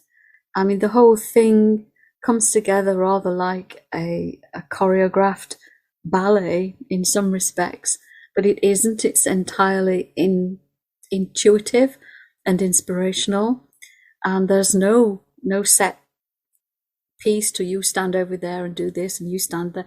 It's entirely inspirational as the spirit takes the person. For the most part, I mean, there are some specific things that we all do, but then it's free movement or whatever after that. And we have robes. We move as shadows in the dark. We have very little light. There is no script. There are a few moments of expression where we might chant, overtone, or drum. There's some sound there. And then it's silence. It's an inward introspection that's appealing to that outer spirit, to conjoin with the inner spirit in that plane of silence. And this often takes place as well behind a mask. And the mask is not for the benefit of those who are looking, which is often the purpose of a mask, to disguise. It's to deflect the inner self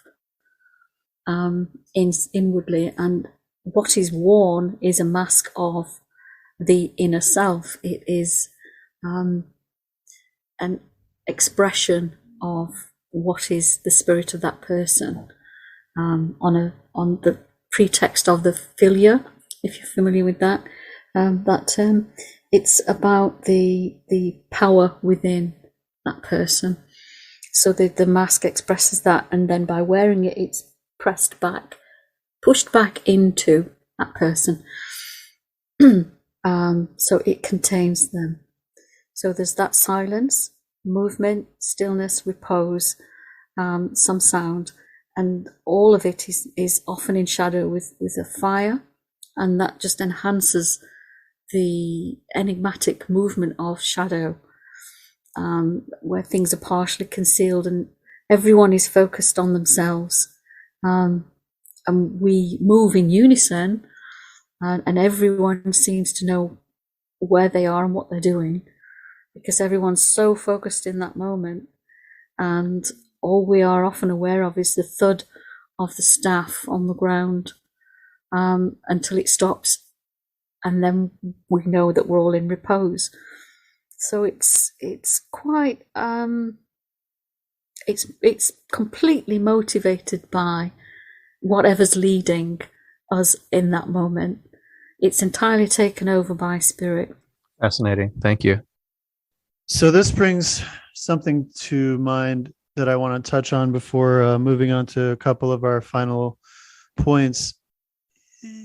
In the greater sort of Indo-Aryan tradition, which extends into Europe, but also is present in Persia and even India, there's this idea of the Dana, or the, like you said, the Philgia, even the Valkyrie, as related to the goddess or goddesses of fate.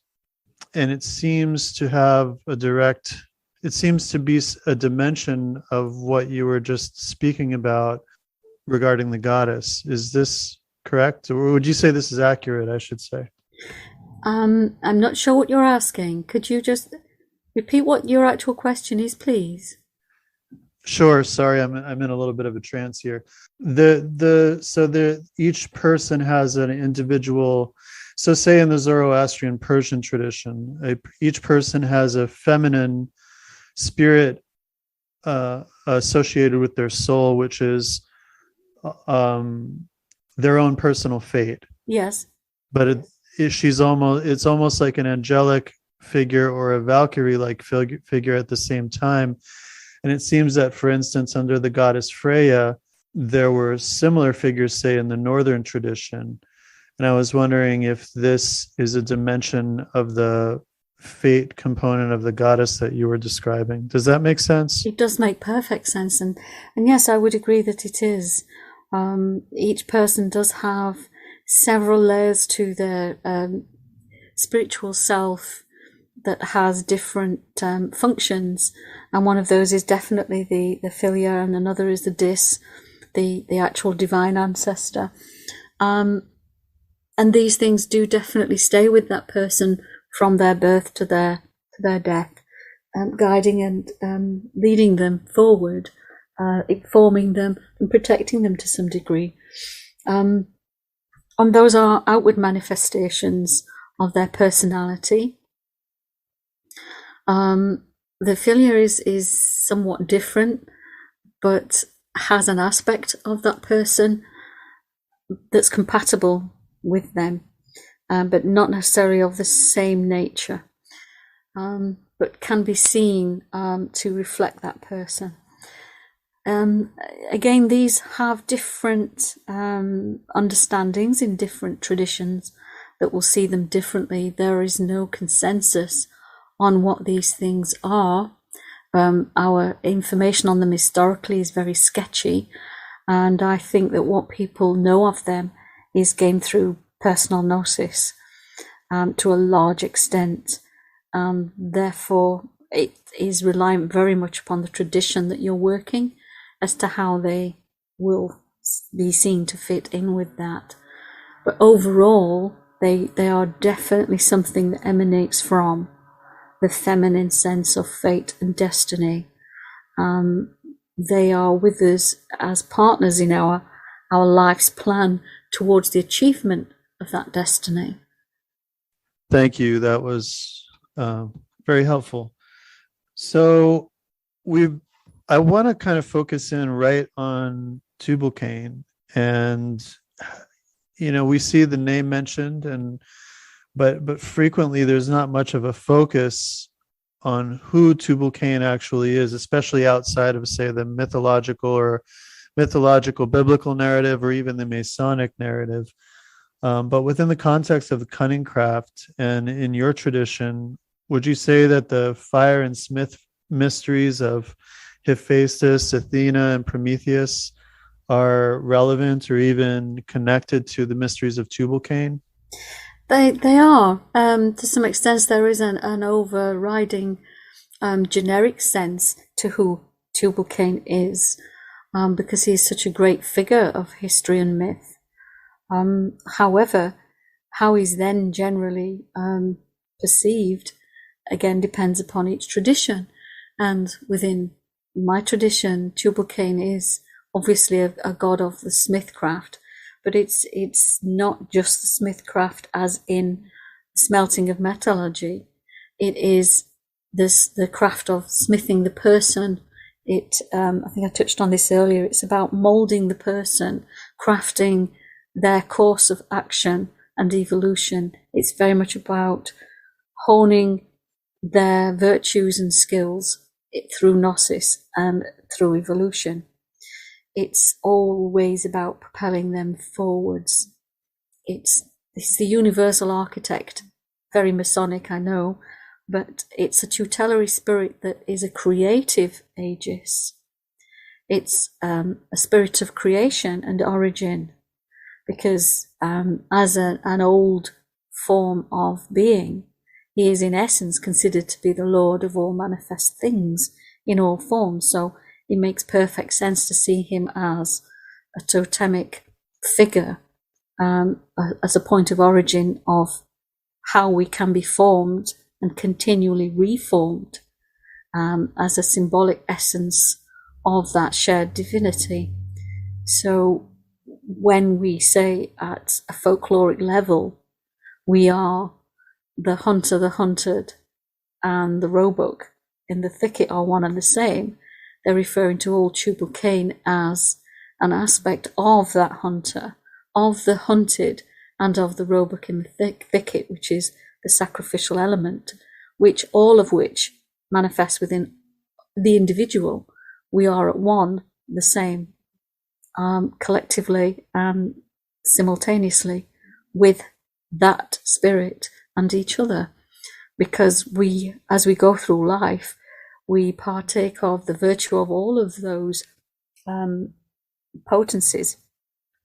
We can be the hunter and the hunted, and the sacrifice that's in the thicket that's just put there, that has no other purpose than to be sacrificial offering. So we end up being all three in different stages of our life, and possibly after too. So we have different functions and different forms, different purposes, because they each teach a particular value and virtue that we need to move forward, without being all those things collectively one and the same relative to the ancient origin of the spiritual form of those things. We cannot possibly know them in the sense of knowing gnosis and wisdom.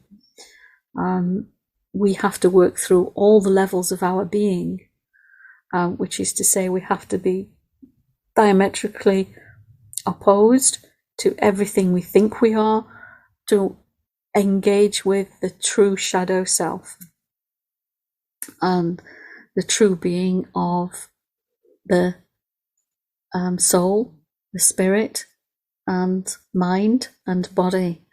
The dichotomy of the differentials between how the emotions change in each of those forms, and the purpose of how those forms then relate to how we progress as a being, as a total being, depends upon how we make that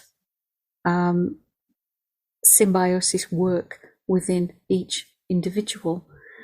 So I guess, therefore, Tubal Cain is such a total being that goes way beyond general smithcraft, which is why often when we've been asked, well, why not Wayland, why not Hephaestus, why not Athena, this is why, because it's only Tubal Cain that is the name itself etymologically, as well as its original function in all of its triplicity, was seen to encompass all levels of being, whereas the others don't have that.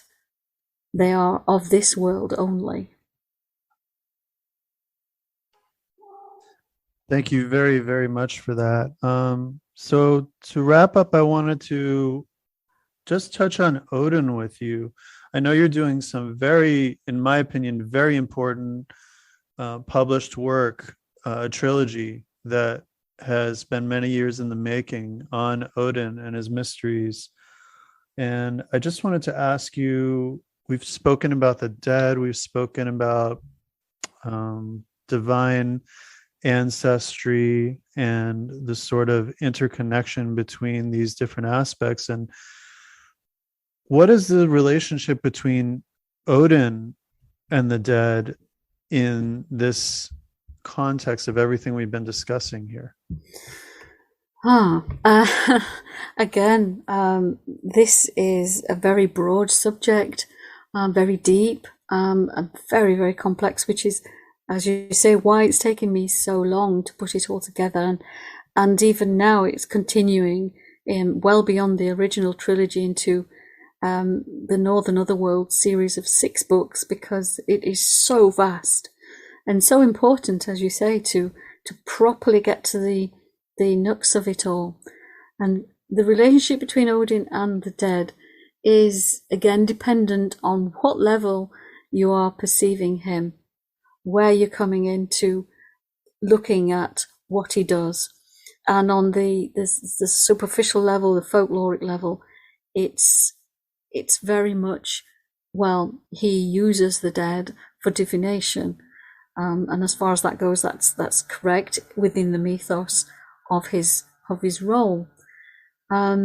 But within the created mythos generated by, say, the medieval Eddas, it suggests much more of his relationship with the dead, in that he cultivated the best of the warrior elite as his personal army, which he was avidly gathering to, again, hold back the ensuing forces of chaos.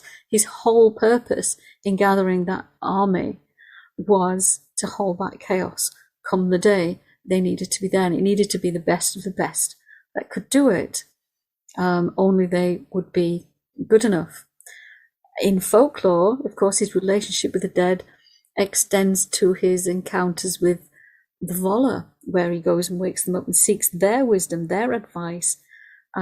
So he's asking for their mediumship of the truth. He wants their version of what's going to happen. Is he going to be successful?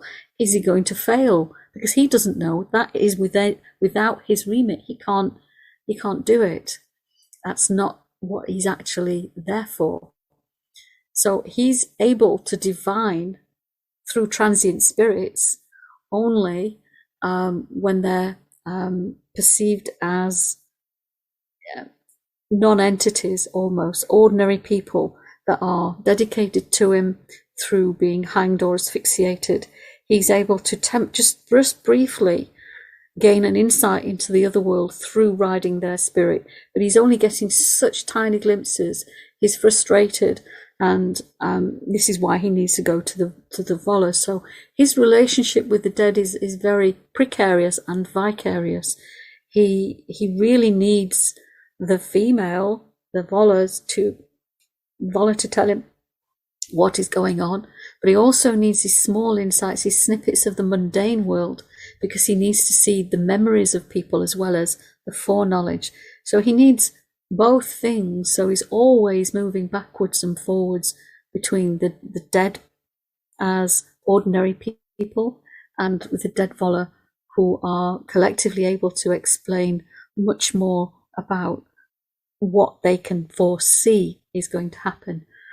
But he requires memory as well as foreknowledge. So he's always gathering knowledge from people so he can articulate, he can put together through logic, through thinking, an idea by analyzing the data he collects. So he's a data miner in that respect. He gathers all the information from the dead that he's able to engage, but he wants more, so he has to go to the Voller. So his relationship is it's dual purpose, and it's very, very different in both cases. So that is his purpose for a relationship with the dead, and that is how he executes it, as far as I am able to determine. That was super interesting. Thank you. You're welcome. And the final thing I wanted to ask you about is the archaic wolf cult and how it connects into some of these kind of this braid and this weave of really mysteries that we've been exploring in this discussion.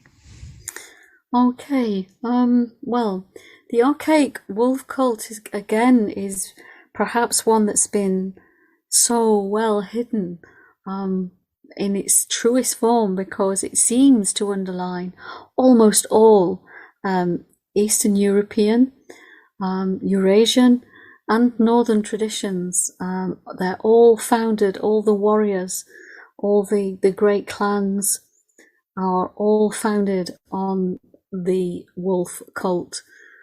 It seems to be prevalent throughout all of these peoples, these tribal peoples, the clans, the great motivators, primarily nomads as well, rather than the settled Western civilizations.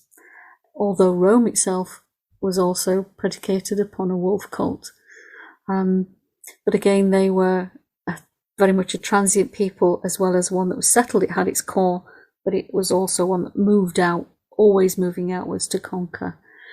And I suppose you could say that the wolf cult itself, its relationship to everything else that we've perhaps been discussing, it comes down to culture. And the culture is one of a strong warrior band operating as a unit under the auspices of a dominant leader that is dedicated to the nurture and tutelage of the rest of its pack. This, again, in human terms, manifests as a profoundly oath-bound relationship, at the heart of which it's deeply totemic. The wolf is a deeply totemic animal for all of these peoples I've just mentioned, again, which function entirely as a pack mentality, whether that's within the clan or within a tribe or within a collective of clans and tribes. They all work as a pack. So in this work unit, then we have elite warriors that are trained in stealth, discipline, strategy, cunning, duty. And these are virtues that are combined within a sense of brotherhood. It's reclusive, and again, it's survived outside the normal bounds of society. And so therefore, the clan itself, as a warrior cult aligned to the Northern Mysteries, adopts the wolf's traditional virtues above and beyond those traditionally assigned to Odin, because they specifically and directly relate more to heritage itself and to kindred and to the bonds of that relationship. There is the ancestral reverence, the totem spirit that is the focus. There is the demonstrative strength in that unit. And the survival of the unit depends on how well that unit works together and how it adheres to its leadership. We need strong leadership to keep the pack intact and to keep the pack healthy. So all of these things are historical requisites for wolf cults. They are all very much autonomous. They all have these signifiers. They all symbolize the virtues we associate typically with the wolf, the better qualities of the wolf. The lesser qualities of the wolf are generally assigned to hounds or dogs, and they are splinter groups that are seen as lesser than, not elite. Again, elite not in specifically superior sense, but definitely in a sense of having a deeper connection to the spiritual aspects of that totem. The closer you get to the totem, the purer the essence and source you're able to absorb yourself. So I think this is the purpose of those archaic wolf cults, and why culturally it is such a popular beast for many peoples of the North. I mean, obviously, the wolf is one of the primary animals of the North. And I think this has a lot to do with real totemism. It has to be an animal that's pronounced and primary in your region. It serves no purpose if it's halfway across the world but doesn't exist in your region, historically or currently. There's not a lot of point in that. It has to be something that your people have related to in spirit. It has to be something that they've been bound to emotionally and physically, that they've related to in the wild, that they've even perceived as a threat as well as protection. It has to be a psychological and emotional connection. So all of these things are very much culturally woven to the disciplines of form and force, and how we express ritual, how we engage with the other, the tenets that we ascribe and aspire to in those rites, and even the projection of destiny, the sense of achievement, the fact that we win is down to these superior animals, and their ability to survive against all odds, their tenacity, is what we seek to adopt within ourselves as virtues. Thank you very, very, very much. I am so grateful to you for agreeing to come on and speak with us. And we are just so thankful for your wisdom and your insight and your willingness to be so open with such deeply sacred mysteries. Where can people find your work? And, where can people learn more about some of these ideas? And perhaps even for those who would be proper for it, even potentially experience them? We are on, I think we have a Facebook page that's under the clan of Tubal Cain. I have a personal page on Facebook too. I'm always willing to take questions and speak with people and engage with messages. Those are places they can reach directly. I have several books that I would advise them to read first.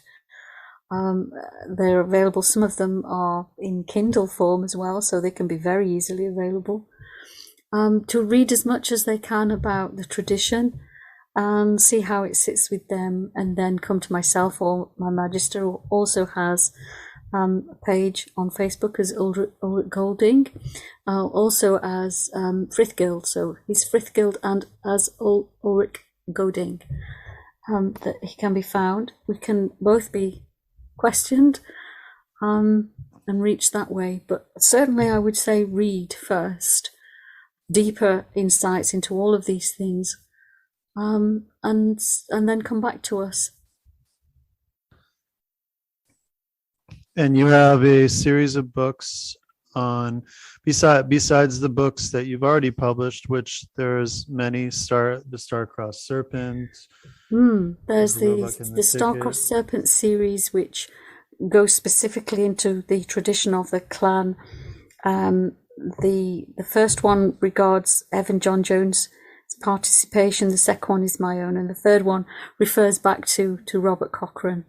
In particular, it goes through all of his letters and explains what he's explaining, trying to express in there, but somewhat, as we've said, obliquely. There is some confusing elements that I've tried to express in the explanation of those letters and terms. There's also The Devil's Crown, which completes the Star-Crossed Serpent series and goes into quite in-depth descriptions of how the clan work and the things that are important to us. Oh, Kitty. And another one wants his supper now. There's the Odinic series and the Otherworld series, which go into the specific traditions of the northern peoples and how they have fed into the clan, and at what point and stage and level, how they operate within it. And then there's the first one that I did, which is Tubal's Green Fire, which covers the mythopoetic aspect of allegory and how a lot of the ideas that are embedded within the clan and its mythos are to be found in those allegories, how they can be seen. But again, it's that veiled mystery. So I've taken some of the literary works such as Gawain and the Green Knight and Beowulf and looked into what they're saying, reading between the lines, and I've found some expression there where people can find the mysteries. There are other books that I've written, but I can't remember. There's quite a few. Oh, Crafting the Art of Tradition is one that was very much written non-academically and purely in a sense of received gnosis. It's an expression while I was on an observation. We all do this while we're in clan. We go on pilgrimages and observations where we connect very deeply in a very disciplined and purposeful way through various dedications. We retreat from the world and immerse ourselves in spirit. And that book was the result of that journey, one particular journey, 1 year. And it is, I find, my most profound work, but others may prefer others. So yeah, there's quite a wide range that people can engage with, depending on where they want to look at what we do. Great. No, I would highly recommend our listeners go and look at those books if they want to kind of explore these ideas further. Thank you once again, Shawnee, for your insights and your time. You're very, very welcome. It's been my privilege to actually talk to people that are interested, because obviously this is my life. I couldn't imagine not having this in my life. So it means everything to me. So if people are genuinely interested, that means a lot to me.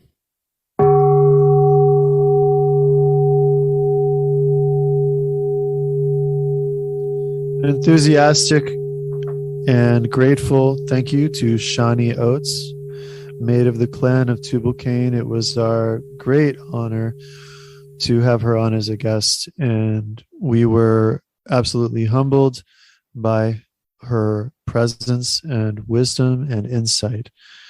I think one needs look no further for an embodiment of the principles that are lived and breathed and known from within than Shawnee. She shows how the mythic life, the esoteric, one could even say Gnostic dimension of existence is accessible to those who are willing to penetrate beyond the surface life. It's amazing because she's clearly an erudite and very intelligent teacher and practitioner. However, the word I would use, I think, to describe her even more accurately would be wise. I felt that once we started to go beyond the skin and enter into the meat and then the marrow of things, I could not help but feel that I was in the presence of someone who is embodying wisdom. And there's a certain spirit and ethos that is difficult to verbally articulate when you're in the presence of someone who has more than just studied things of this nature, but has directly experienced them. Yeah, nicely said. There is a wonderful depth to her character and to how she was sharing and what she was sharing, and very honored that she was able to come on and talk with us and educate us. Just such a deep thinker. You could tell that this is stuff that she really sits and stews on, and thinks quite deeply about, and has done so for probably many decades. So just a wonderful episode, a lot of great information, and a lot of stuff to think about. Yes, for sure. And I, for one, welcome the discussion about Robert Cochrane. He is sometimes a controversial figure in some circles because of who he was and what he espoused, but to me, he truly embodied authenticity.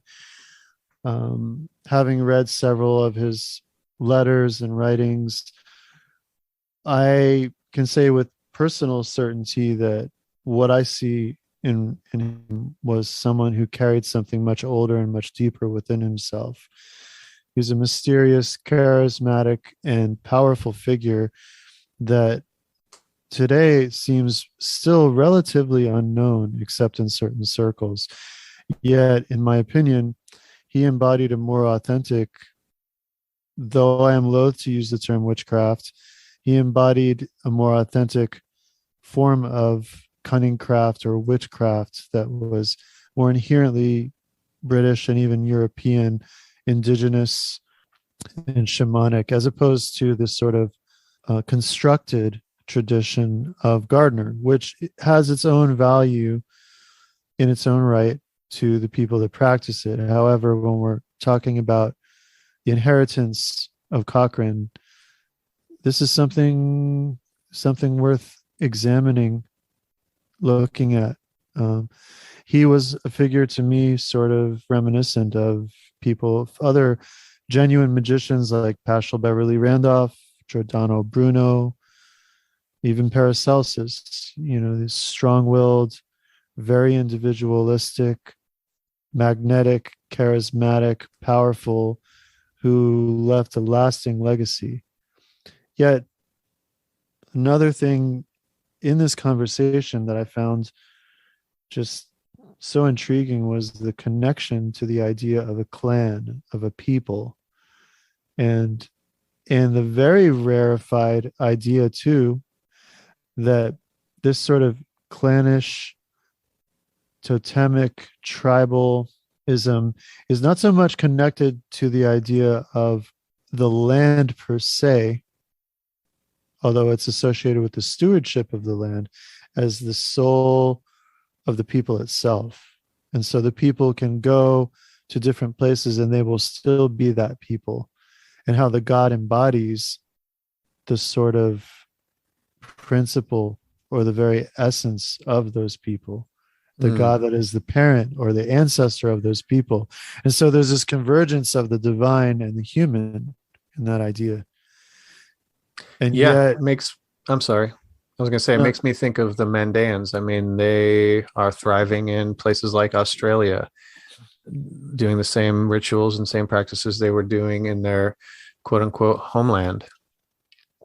Yes, exactly. That's definitely an excellent example of that. And I just think that's very valuable because the land plays a role, but I think today, especially in a lot of ancestrally oriented or rooted traditions, we see people developing a very strong association with the land to the point of identifying with it, especially in traditions that claim indigeneity or a powerful ancestral practice. And I see nothing wrong with that. But I do think the distinction of the spirit being within the people itself and within the shared soul of the people. For instance, think of a family. Your father, your uncle, and your aunt are all part of the same family line, yet each one of them, and they all share common characteristics, yet those characteristics are arranged in a different pattern in each one of their individualities.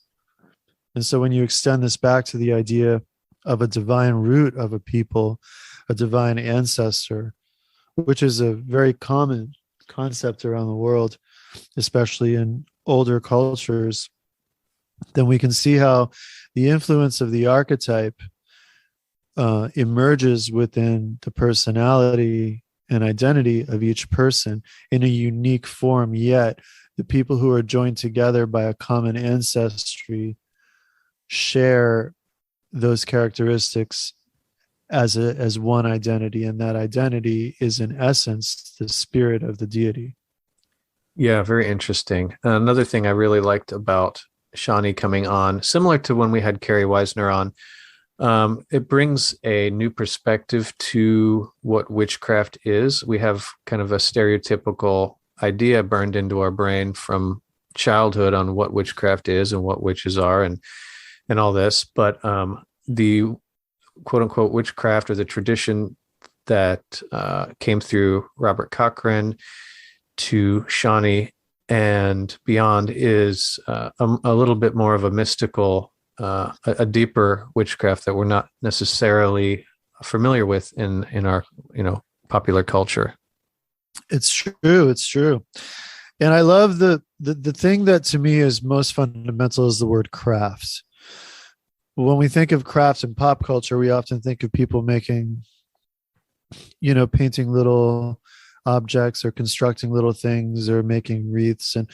But beyond the superficial iterations of of craft, it goes to something deeper. It goes to the actual divine origin of the creative impulse in human beings, and how craft can be something so much deeper. I mean, Freemasons, I think, understand this well, but the idea of craft being something that expresses the actual higher nature of humanity, the act of forging or carving or making or even engaging in sacred rites. These are all crafts.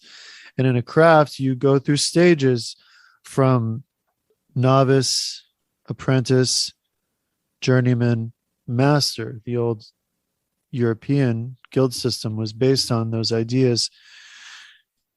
And so there's this development in a craft, and I think we can apply that to a magical craft, to physical crafts. And there is a juncture point.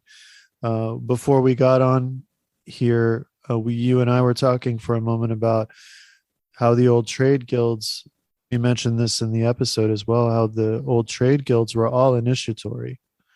So to be a stonemason or to be a cobbler or to be a horseman, you had to enter in through an initiatory process. You went through rites of initiation, and there were esoteric secrets to each craft, because it was understood that there's a higher aspect to anything we do that involves essentially creation ex nihilo. Think of the art of the cobbler. They're making shoes out of nothing. They're taking skin and lace and all of these things, and all of a sudden you have shoes. That originates in ingenuity. And often there's a god who bestows the knowledge of these skills on humankind. I mean, we see this in the myth of the Nephilim in the book of Enoch. We see this in the Greek myth of Prometheus and others. We see this with Tubal Cain. We see this with all of these. And the idea of the inherent sacredness of craft itself is, to me, so powerful. Yeah, and we've talked about this in our theurgic episodes as well, and how that's a big part of the theurgic act of demiurgy, becoming that craftsman, that creator.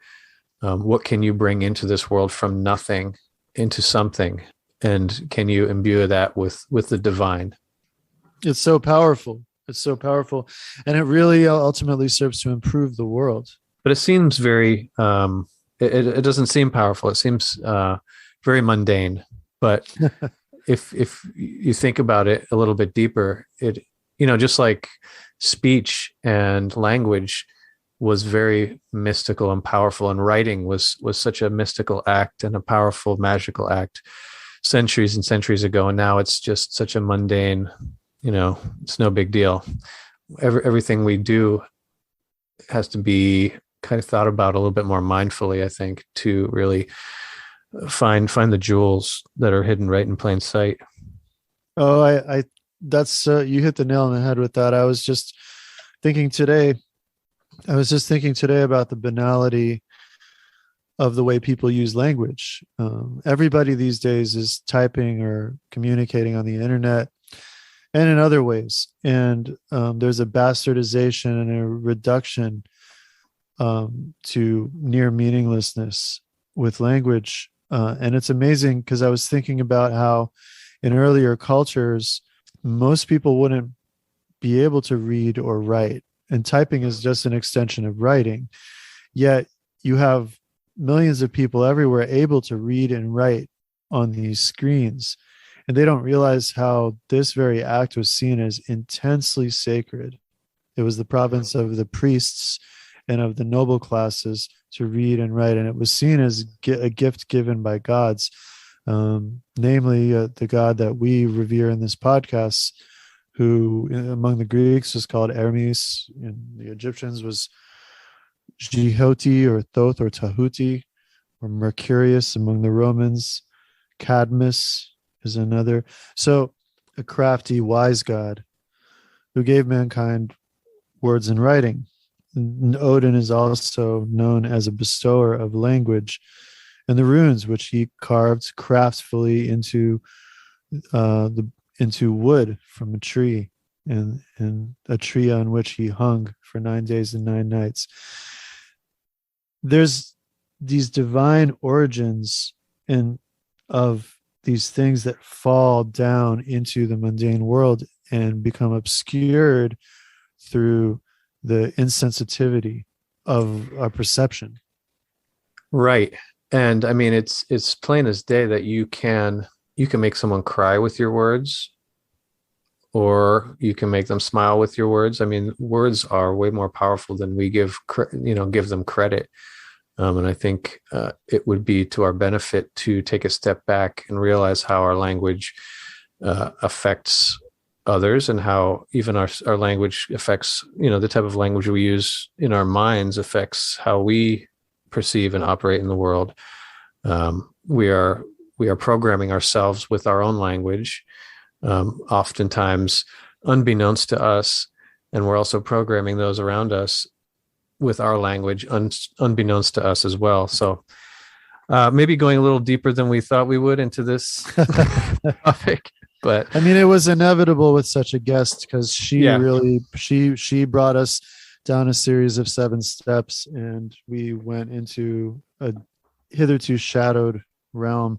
I want to also mention, we wanted to highlight in this episode, as we did in the introduction, I want to just talk a little bit more about Brave Mysteries recordings. This is not a commercial. We're not being paid for this. I just want to draw our listeners' attention to what I have found to be a musical label that is filled with so many amazing albums by a plethora of very talented musicians. Again, it's called Brave Mysteries, and on their label, I mean, there's everything from psychedelia to ambient to ritualistic, mystical folk to all kinds of things, witch house.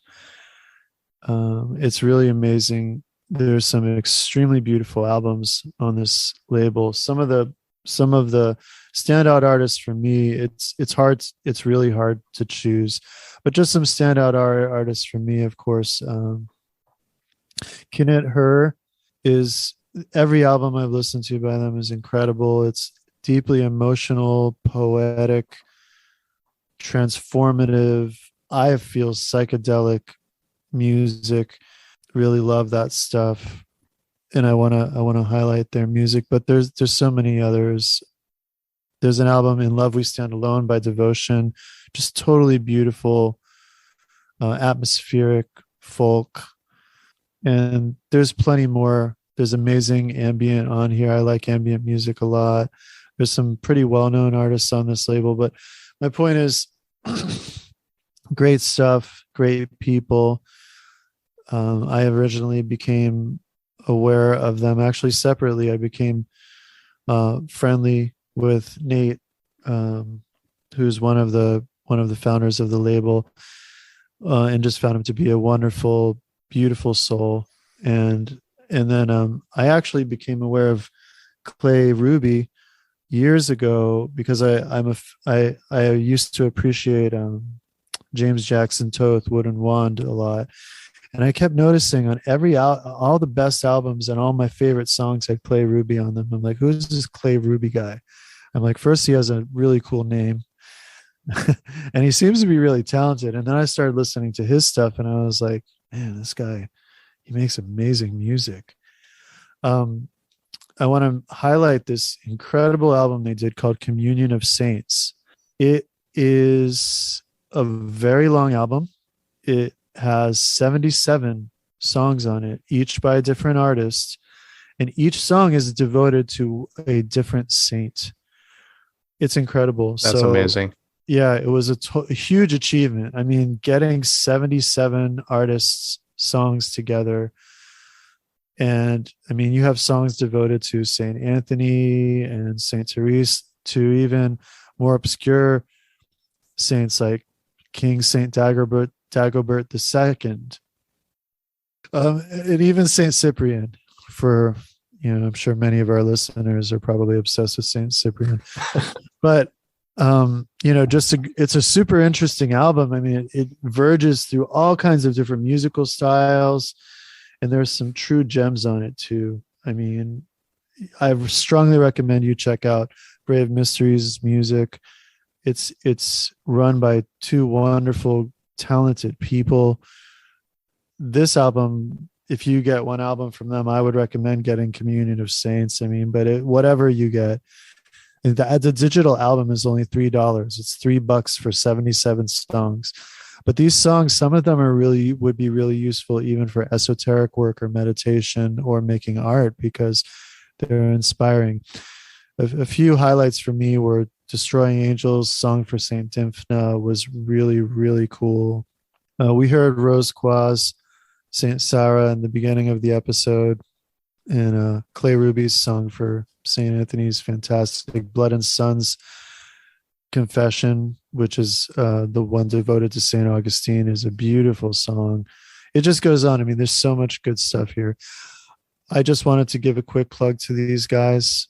They make amazing music. They're a little independent label. They just do it for the love of what they do.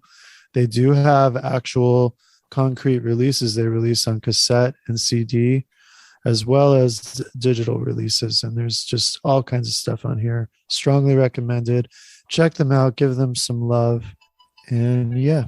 Cool. No, it sounds amazing. And so if everyone hasn't had enough of listening to Janice talk, now we're going into a book review. Janice, take it away. Yeah, so I just want you guys to hear me talk some more. No, but seriously, I want to plug a book by a beloved former guest of ours, Hunter Yoder. Hunter Yoder is an active hex magician in Pennsylvania Dutch culture. Not Dutch like, clogs, but Deutsch like German immigrants. And this book is called Der Zauberspiegel, The Magic Mirror, Hex Signs and the Folk Spirit of the Pennsylvania Dutch. It's a really wonderful little book. Hunter's written several other books, The Backdoor Hexologists, Haydn Hexology, 9 Worlds of Hex Magic, Hex Highway, Der Volksfund, Hex Signs, Folk Tales, and Witchcraft of the Pennsylvania Dutch. And this book is just intriguing. It goes into the Germanic roots of the culture. The hex sign is ethnic symbolism. Talks a little about the Belsnickel, which is if you're into Krampus, you should learn about Belsnickel. He's the Pennsylvania Dutch version or cousin of Krampus, I guess you could say. Talks about Mountain Mary, who was a mystic. Goes into hexerai, the practice of witchcraft among the Pennsylvania Dutch. There's a really intriguing alchemical article in here by Russell Yoder, who happens to be Hunter's brother, called Evoking the Flowers, the conjoining of red and white in Tantra, alchemy, and radical pietism. Really interesting.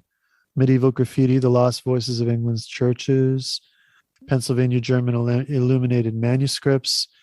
And it just goes, there's selections from some older out-of-print books in this volume as well. This volume, as many of Hunter's other books, is really like a vault of mystical, magical Pennsylvania German culture. It's so cool. And you forgot to mention that we're in it. Yeah, it has our interview. An interview with yours truly, Magician and the Fool, in which Hunter, it's a transcription from the interview. And it's just a great book. I love it.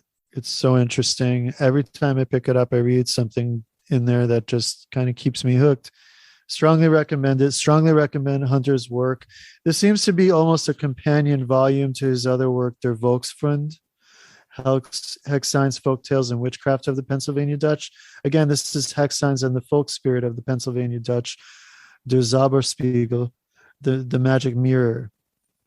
Maybe Der Zauberspiegel. I pronouncing Pennsylvania German is not my forte, so I ask forgiveness for any Pennsylvania German speakers who may be wanting to strangle me through the microphone, but they'll have to get in line because there's a lot of people who want to do that. So, yep, take a number. I am at the front of the line. Okay, great. Sounds awesome. Well, actually, it is awesome. I have it as well.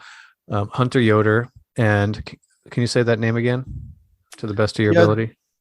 Der Zauberspiegel, the Magic Mirror, Hex Signs, and the Folk Spirit of the Pennsylvania Dutch.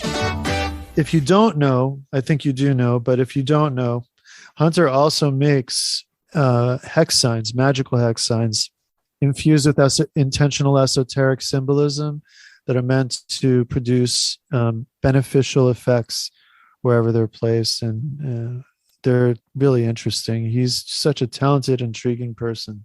Yeah, they're beautiful. Cool. All right. That went a little bit long, but I think it was all pretty good stuff. But we should probably wrap it up now. You can find us, as always, in all the normal places, iTunes, Stitcher, wherever. I don't even know where people find podcasts anymore. We're on YouTube. We're on Facebook. Yeah, drop us a line if you have any questions or comments. And other than that, thank you for listening. We appreciate the time that you're putting into kind of going on this journey with us, with all of our guests, and learning alongside us.